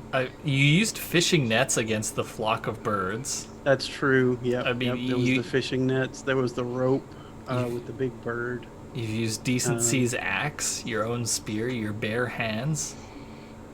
Yeah, I think. Okay, yeah. So what perks our ears up at first is because it's a line like and then she brought to bear the most dangerous weapon of all, herself. My ears are burning. Okay. Bard, how did you learn this tale? Is it directly from the mouth of an eyewitness, another bard? Did you piece together the story from multiple versions? More fearful than Madame V's pistols has always been Viper's guns. Yeah. I feel like I was there, maybe. Well, is this a tale? Is this a tale of some shit that actually happened, or is this a tale that you sort of spun from suppositions you made about Viper's previous life? Okay. I have been present for all of our fights except one. So it's probably that one. The one with the big fish monster? With the big fish monster. There's a line in the song about how Madame V definitely never shot her ever. Could take a gunshot from Madame V, but that would never happen. It would ever, because they're best friends. Yeah, They would never fight. The only thing more powerful than Viper's arms are their friendship. So, take turns. Each player should take 2 or 3 depending on the story. The bard player uses prompts from telling the tale. The adventurer uses prompts from interruptions. So, What is this scene? Is this V like giving a recitation in the little tavern, and Viper's like cleaning tables and carrying stuff back and forth and just periodically interjecting? I think so. Yeah, I think it is happy hour and someone has coaxed this out of Madame B. It is not hard to coax this out of Madame B. Did somebody say it's time for a song? No. Oh my god, I can't believe you're doing this. What are even the words? Yes. all right. I believe, Madam V, you begin with one of the telling the tale prompts. Okay. Let's see. Oh, this was 10 years ago. Read out the prompt before you describe it, please. Sure. Yeah, I'm just looking through them.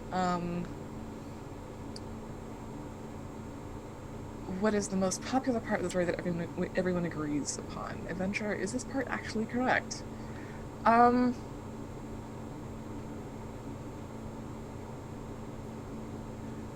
think there is a part where the I am not quite as beautiful storyteller as Madame V, and also my audience is contemporary, so I'll do this the best that I can. You know, in Bayonetta, when she does like a finisher move and she like pulls the big like hair demon that's like the size of a house out, Mm-hmm. and then like does the finisher like with the hair demon. It's okay. In this case, right, the fish monsters are still the fish monsters, and Bayonetta is our hero Viper, and the demon monster is one of the whales. Okay. So she just like hammer spaces a whale and fucks up the fish monster with it? Yes. And everyone agrees upon it. Viper, is this part actually correct? Viper's like, just during this part of the story, Viper's just standing next to her, polishing like a beer stein. She's like, the water wasn't really deep enough to get a whale in there.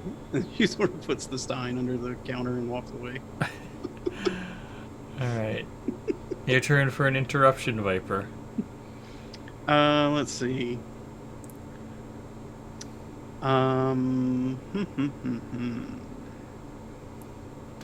What chance do you take to spin the tall tale even taller? Yes. When describing Viper football tackling and body slamming the big giant fish monster is now 30 feet tall. Yes. Yes.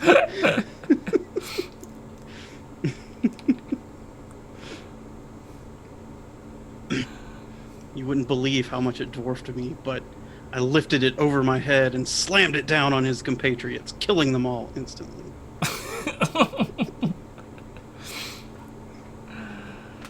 Isn't that right, V? Goddamn right. Absolutely. I'm sorry, again, Madame V does not swear.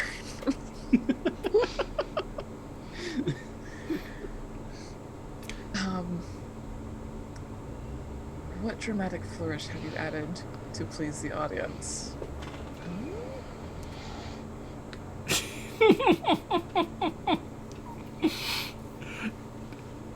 What? I had an idea, but I don't want to. I don't have an idea. Please share. What if Madame V like keeps her pistols behind her back and she's loaded them with, like blanks? So every time she describes Viper throwing a punch, she fires a blank. Very like good. as Yes. part of the tale. Just quietly loading and reloading Foley under the table. Yes. Absolutely. I'm going to spin this directly into what part of the story do you find yourself telling unconsciously, word for word, in sync with the bard? And Viper is throwing punches as the shots go off. Yes. Like directly in front of the patrons. Like her fist stops like an inch in front of their nose. Every as the gun morning goes I off. open palm high five Madame V. Look, we've been doing this for a while now. It's I know what's coming. All right. Back to you, V, for the last detail. Unless you're good. I don't know what part of the story is a guaranteed tearjerker. Well, if we remember back to the actual play session, Viper did basically have an emotional breakdown on the beach right after that fight. Hey, that would do it.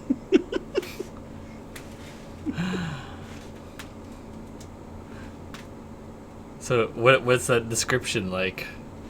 I mean, it's the fucking the ballad of fucking the ballad of the Graven Guard, right? Like,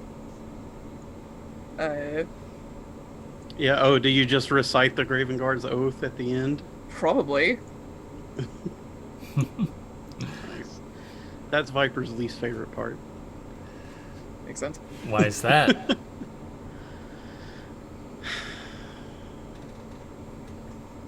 Because it only reminds her of all the people she didn't save. Hmm. Whereas most of the time she thinks about the people that she did. But not that time. Pours one out for Lance. Yeah. Not a dry eye in the crowd, I'm sure. Oh, Dorothy is tipping furiously. Just make it a rain. Is the goal of that to get other people to tip since she works here? No, she just really likes Madame B's stories. Okay. Oh. All right. When the tale has come to a conclusion, answer these questions. Bard, what is the epilogue of the tale? Does it have a moral to convey?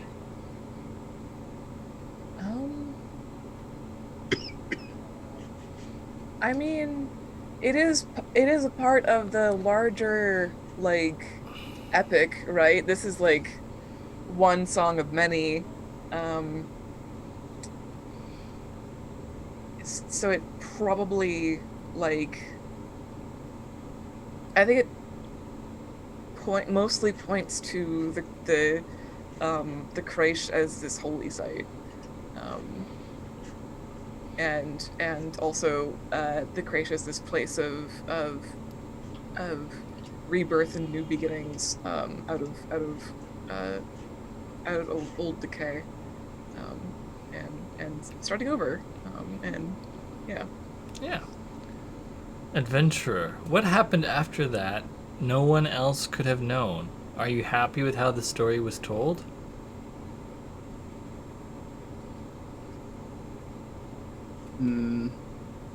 What happened after that no one else could have known?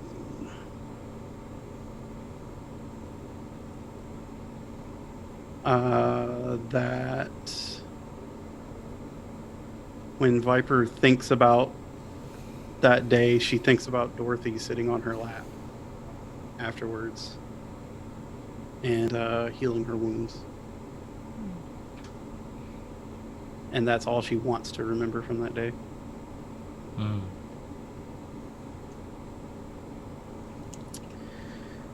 And as always, happy with the way the story was told. The delivery is impeccable. Thank you. Even if it bums her out a little bit, she still does get to be the hero. So.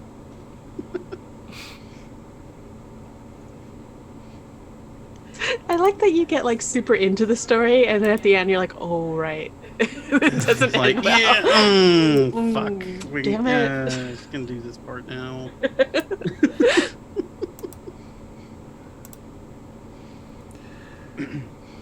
Alright. So, Master of Arms was Viper's final adventure experience, and her new and final town experience is Safe Haven. Know how to make a space feel welcoming. Even though she's not as tough as she used to be, Viper still makes everyone around here feel safe. Okay, Madam V, did you spend any of your experiences? I mean,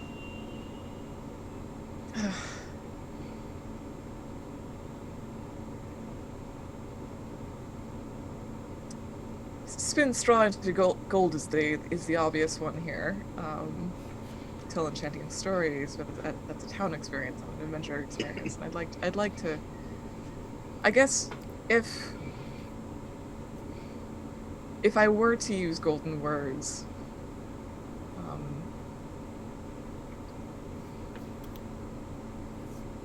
Which does what? convince anyone of anything.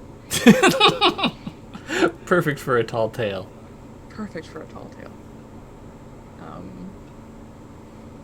That brute really was 30 feet tall.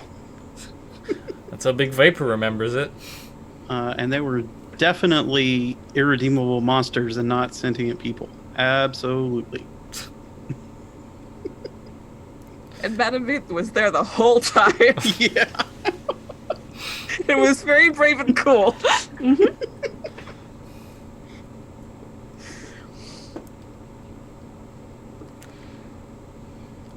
don't know. That, obviously, but also I would want to, like... I would want to use it to reassure Viper.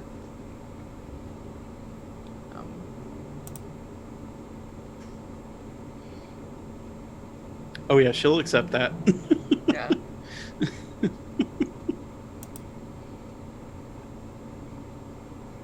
She will happily eat up any amount of reassurance that the things she did over the course of that adventure were the right things to do. Best meal. Second only to remember your dead granddaughter.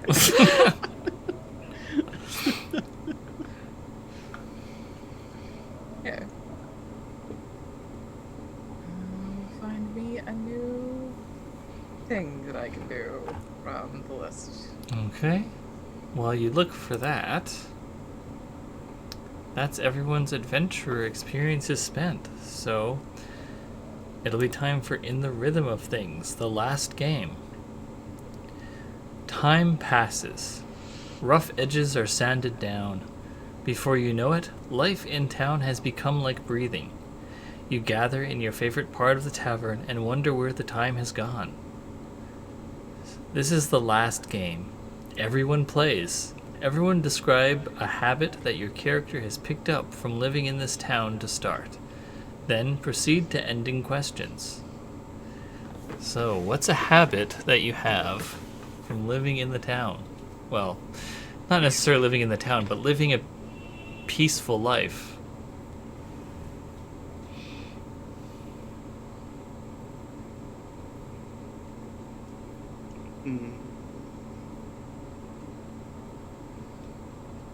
Henner's started wearing better clothes. And, like, nicer clothes. I think, because she like, it starts off as, like, I have to make a good impression with these other merchants. You know, I have to, it's a bit of, like, fake it till you make it kind of thing. I have to look the part to play the part. You know, dress for the job you want. And then, like, you know, after, like, it starts off with just, like, nicer shirts, nicer materials, that kind of thing. You know, better quality cotton. And then, like, one day she decides to get her outfit tailored. And it just fits her so much better and is, like, surprisingly comfortable. And she's like, this is incredible. And so she just starts, like, dressing all the time in, like, essentially nice business suits.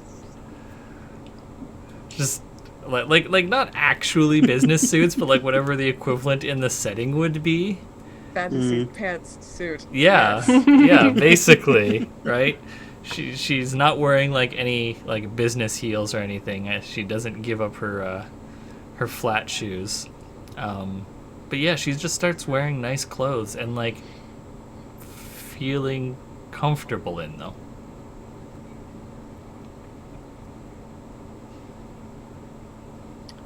Viper has started giving gifts. Like, she spends an amount of her time in every port trying to pick out something that she knows someone from a different town would like. At least one every time they stop. Oh.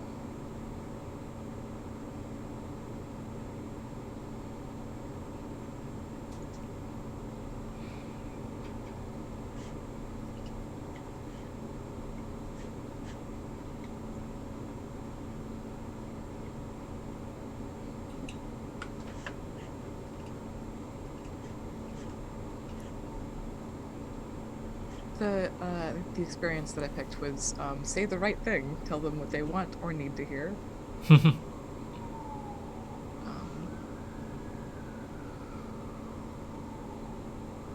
Yeah, that seems appropriate. Yeah.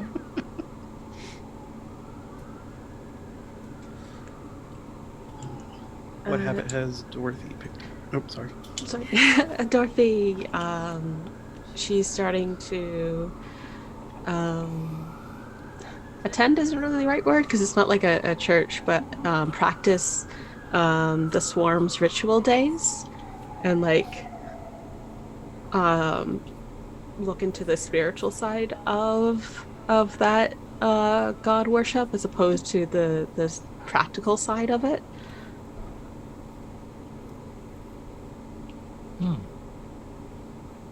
Meeting with fellow followers when they're in different ports in town and like trying to get like a better perspective on the god. So you're saying, I guess, has Dorothy picked up the habit of not always seeking power?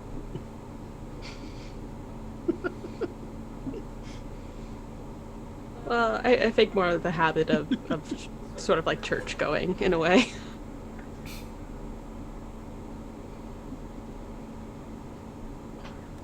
Being part of a community. Yeah. Okay.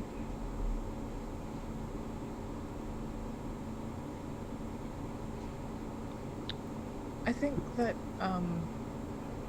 Madame V starts replacing the plants on her skirts to be more practical. Like, they're not just like orchids and like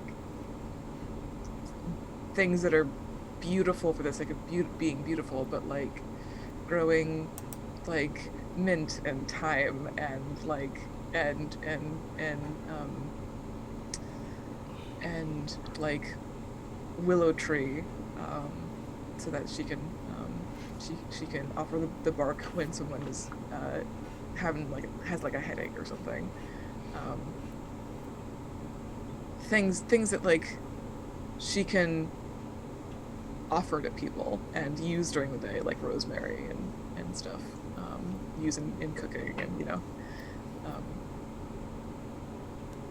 so yeah, I think the arrangement of them never stops being ostentatious, but the things themselves become a little bit more practical. All right. Nice. So, take turns asking each other questions. The person asked is the next person to ask someone a question. Come up with your own or use the questions below. The game is over when everyone has been asked twice.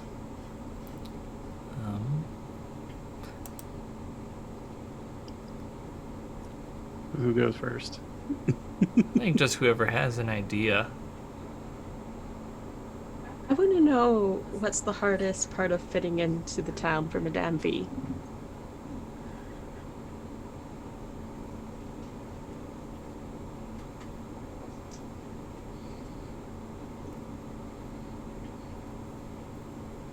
I think when we are not in towns like Enclave,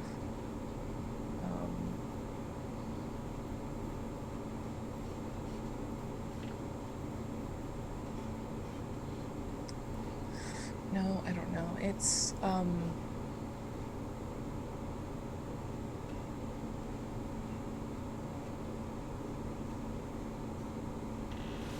I think that Madame V like sort of rises and sets with the sun generally. And so never really gets into the rhythm of nightlife here. There's a reason she doesn't bartend for actually that long. Lady, and her streets roll up real early, so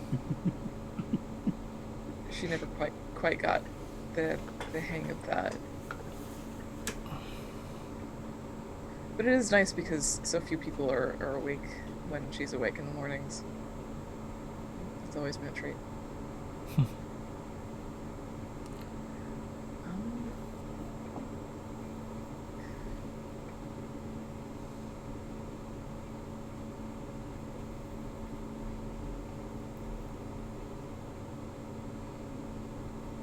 Viper, where's your favorite place in town?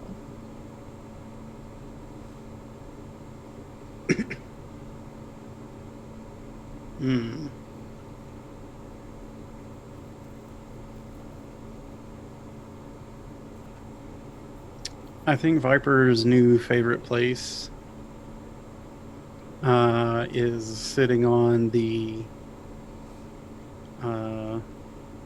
like the very lowest aft deck of the boat with her feet in the water.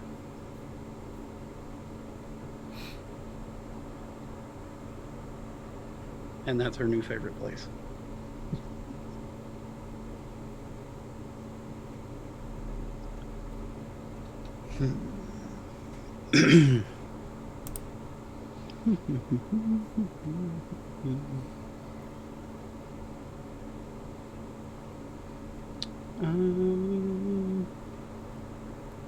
Hanar, what has surprised you the most about living in town?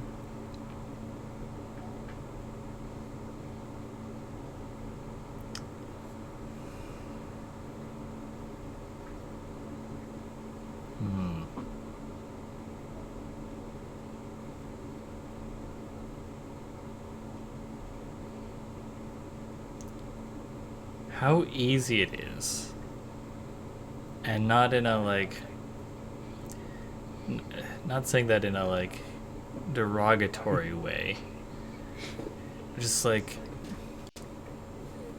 she's fought her whole life. You know, she's had to be this hard, often villainous figure.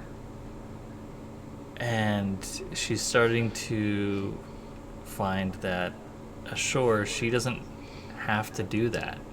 You know, she can be like, it's still a skill that serves her well from time to time, but she doesn't, you know, she can shed that mean shell, and it makes things easier.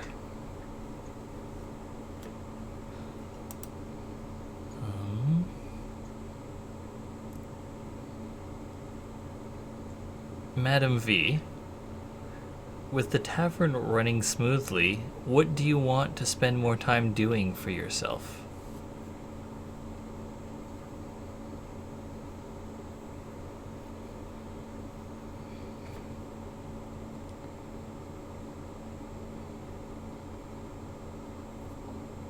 Tutoring.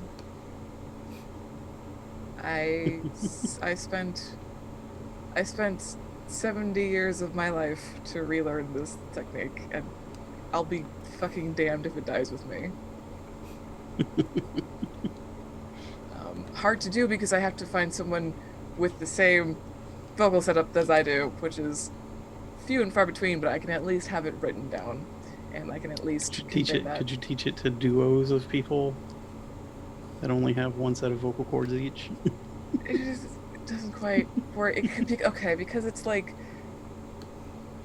it's a physical configuration of both vocal cords, like combining. Like if you could cut them open and like smash their vocal cords together while they're singing, then there's potential there. But very few people are willing to do that kind of elective surgery. I haven't found anyone yet. Hopes are high still, but Bet I know a certain doll who'd be willing to help with that. It's very specific technique. But yeah, it's that's what I went to school for. That's what I wanted. That's what I love is opera, and I want to help that. I want to propagate that. I want to. Yeah. And there are more. Austin just asked one of them. There are more prompt questions on the last page. I had missed those initially. So. Just make sure everybody sees them. Yeah. Dorothy, what do you miss about adventuring? I miss the rush of like pushing myself into more and more outrageous things, and like the gathering of the power really helped push away all the other thoughts in my head that I didn't necessarily want to linger on, and it felt like I was like working towards something and away from my past. And now that the adventuring's over and things aren't life or death, now I have to confront the things that I was running from. So I missed the distraction.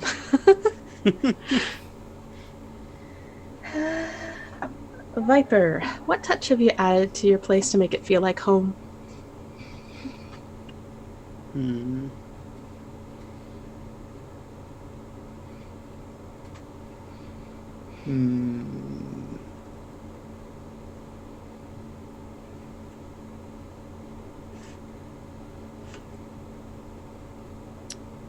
There are always whales within earshot now, no matter where we are. And Viper doesn't ask them to, they just are.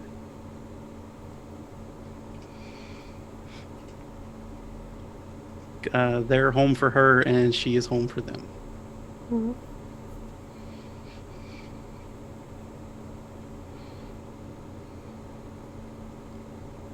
Mm-hmm.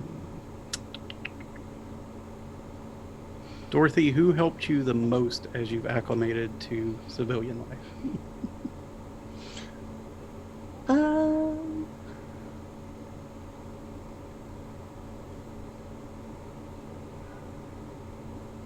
I think Viper and her have had a lot of talks, very spirited talks,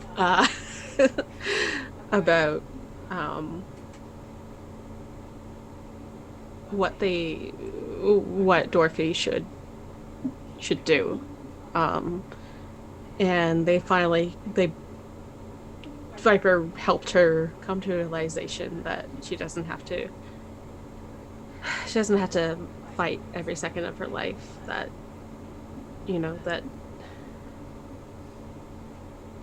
it isn't, if she's worried about the harm that she causes in the world, then the answer is to stop causing harm.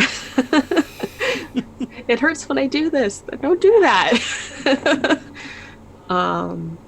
And so there was she had to work through a lot of her feelings of unfairness with that, and just sort of accept that if you want to be happy with the life you're living, you can change it or you can accept it, and there's going to be less harm in accepting it.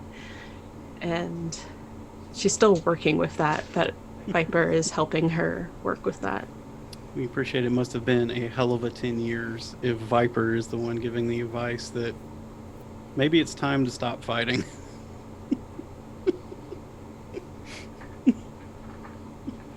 Well, when the fighting equivalency is like running your face up against a brick wall over and over again, I think even Viper would be like, I think the wall won. You've seen Viper attack a wooden floor 3 rounds in a row. Yeah.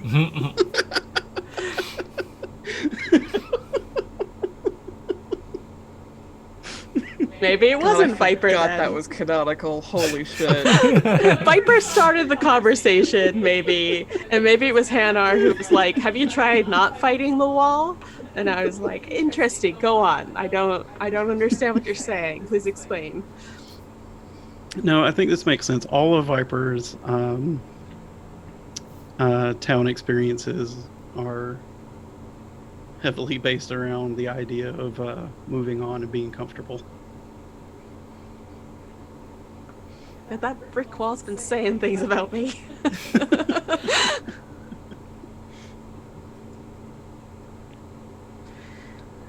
So then it's Hanar.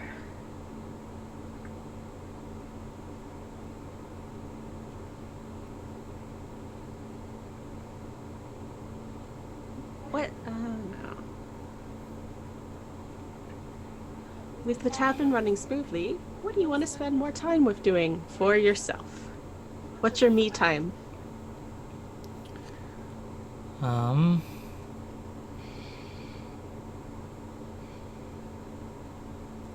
She basically hasn't really had a relationship since Odd's parent.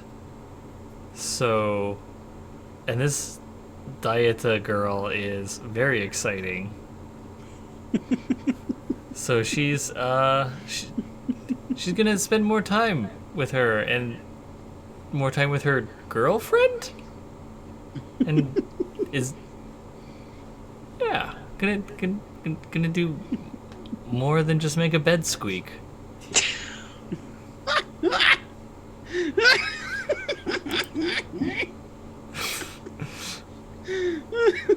I mean, there's many places. I have a normal, healthy relationship where only one of you is a death-defying adventurer.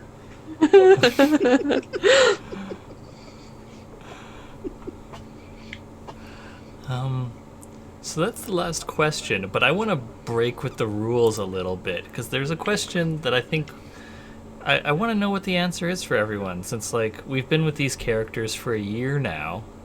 Jesus. Or thereabouts, and we're going to be leaving them here. And so I want to ask everyone, what are you looking forward to for the future? What are you excited about in this new... What are you excited for in the future of this new phase of your life?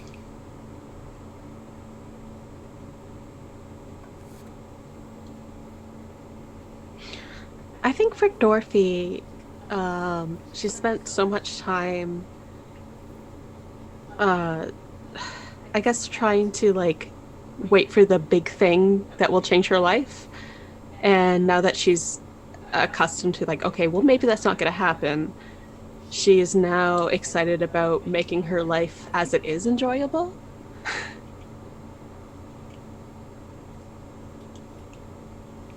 Yeah. Also, little tiny costumes for animals. Mostly the little tiny costumes. Viper is looking forward to letting the bark fall away. And just be Charna again. She's still gonna be big and have 4 arms, or Probably, I don't know. I don't know fair? how this works. Things to Draw learn. maps, leave blanks.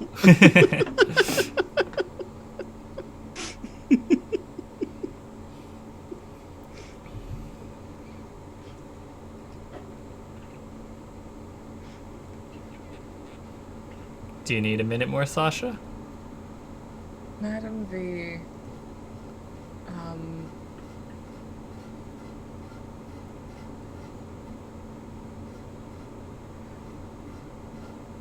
Madam V is enjoying being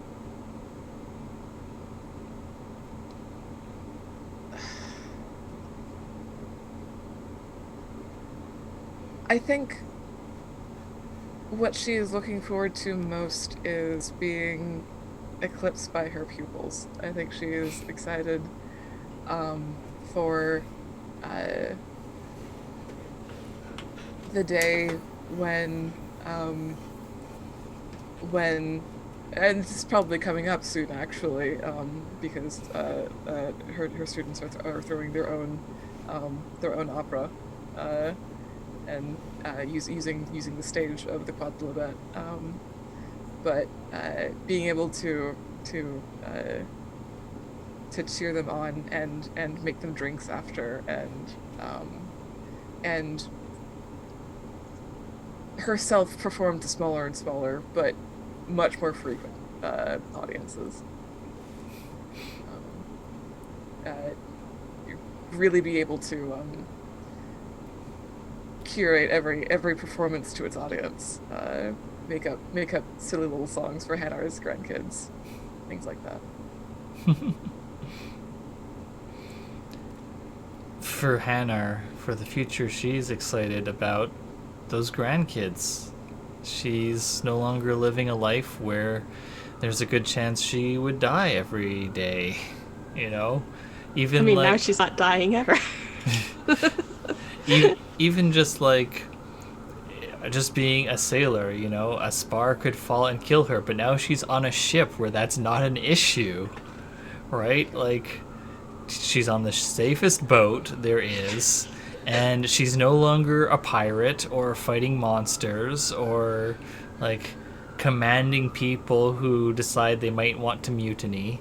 So she's, you know, guaranteed to get to watch her grandkids grow up, and she's excited to see who they become.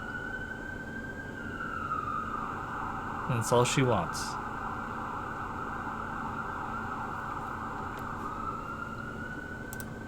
That and her girlfriend.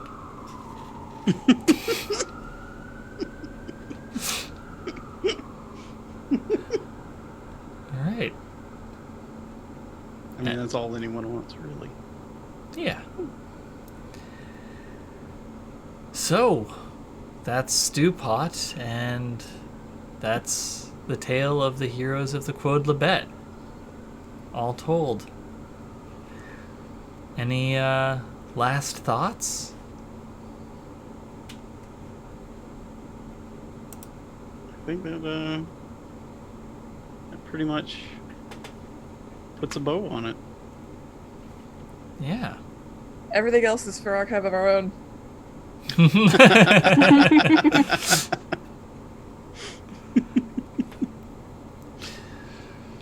All right. Well, thank you everyone so much for joining us on this settling down adventure. I've been your host and Hanar for this evening, Austin Ramsey. You can find me on Twitter at NotAnIn, which is where you can also find You Don't Meet in an Inn, an actual play podcast about exploring obscure tabletop role-playing games with a rotating cast. You can also find it on wherever you get your podcasts. And you can find my game design work at austin-ramsey.itch.io. This evening and for this adventure, Did I hear Beam Saber? What's that about? Is something happening this week with that?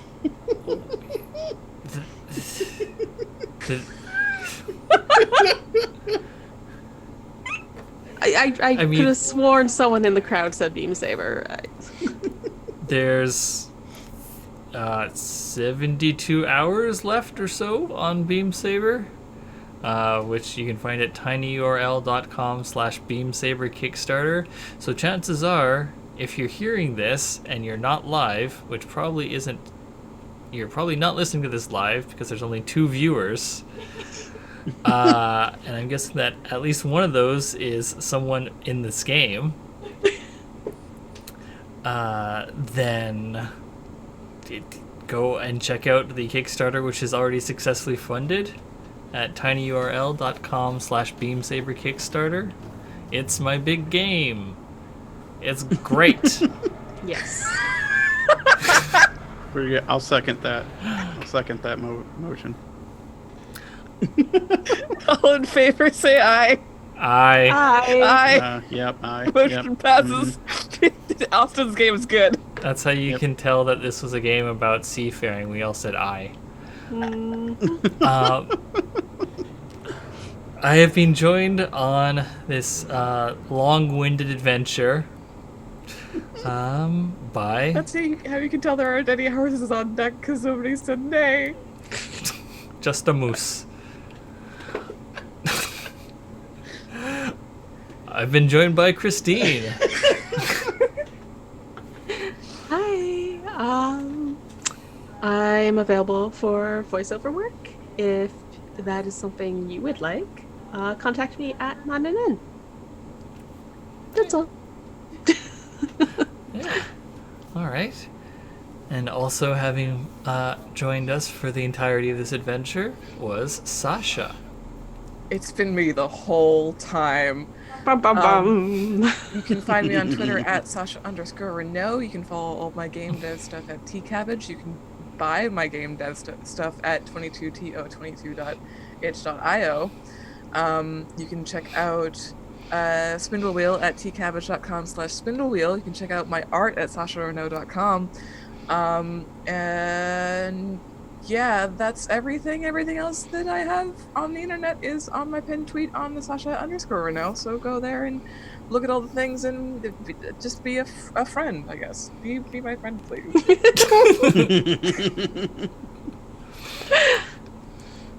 Deal.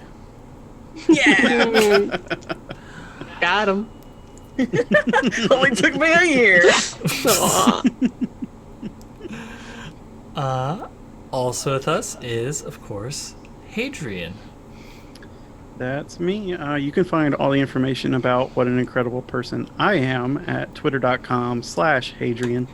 And my fan page. HadrianRocks.geocities.com.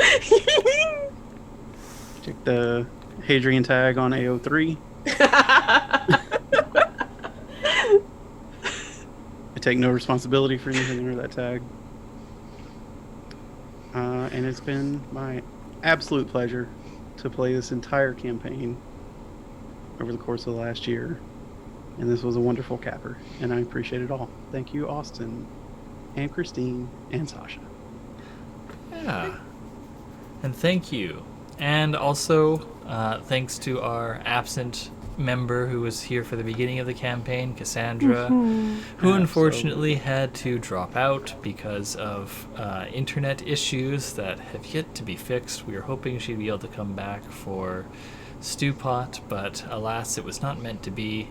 So if you want to check out what she's up to, you can find her on Twitter at @AcassDarkly. Yeah. CASS. Yes. All right. So that's it for the last city. It's no longer the last city. There are other cities out there now. And You got options. yeah. Yeah, you're no longer stuck in a police state, university town. So How the turntables. yeah. So with that said, it's time for us to go. But before that, I just want to remind everyone, be friends with the Sparked. See y'all later.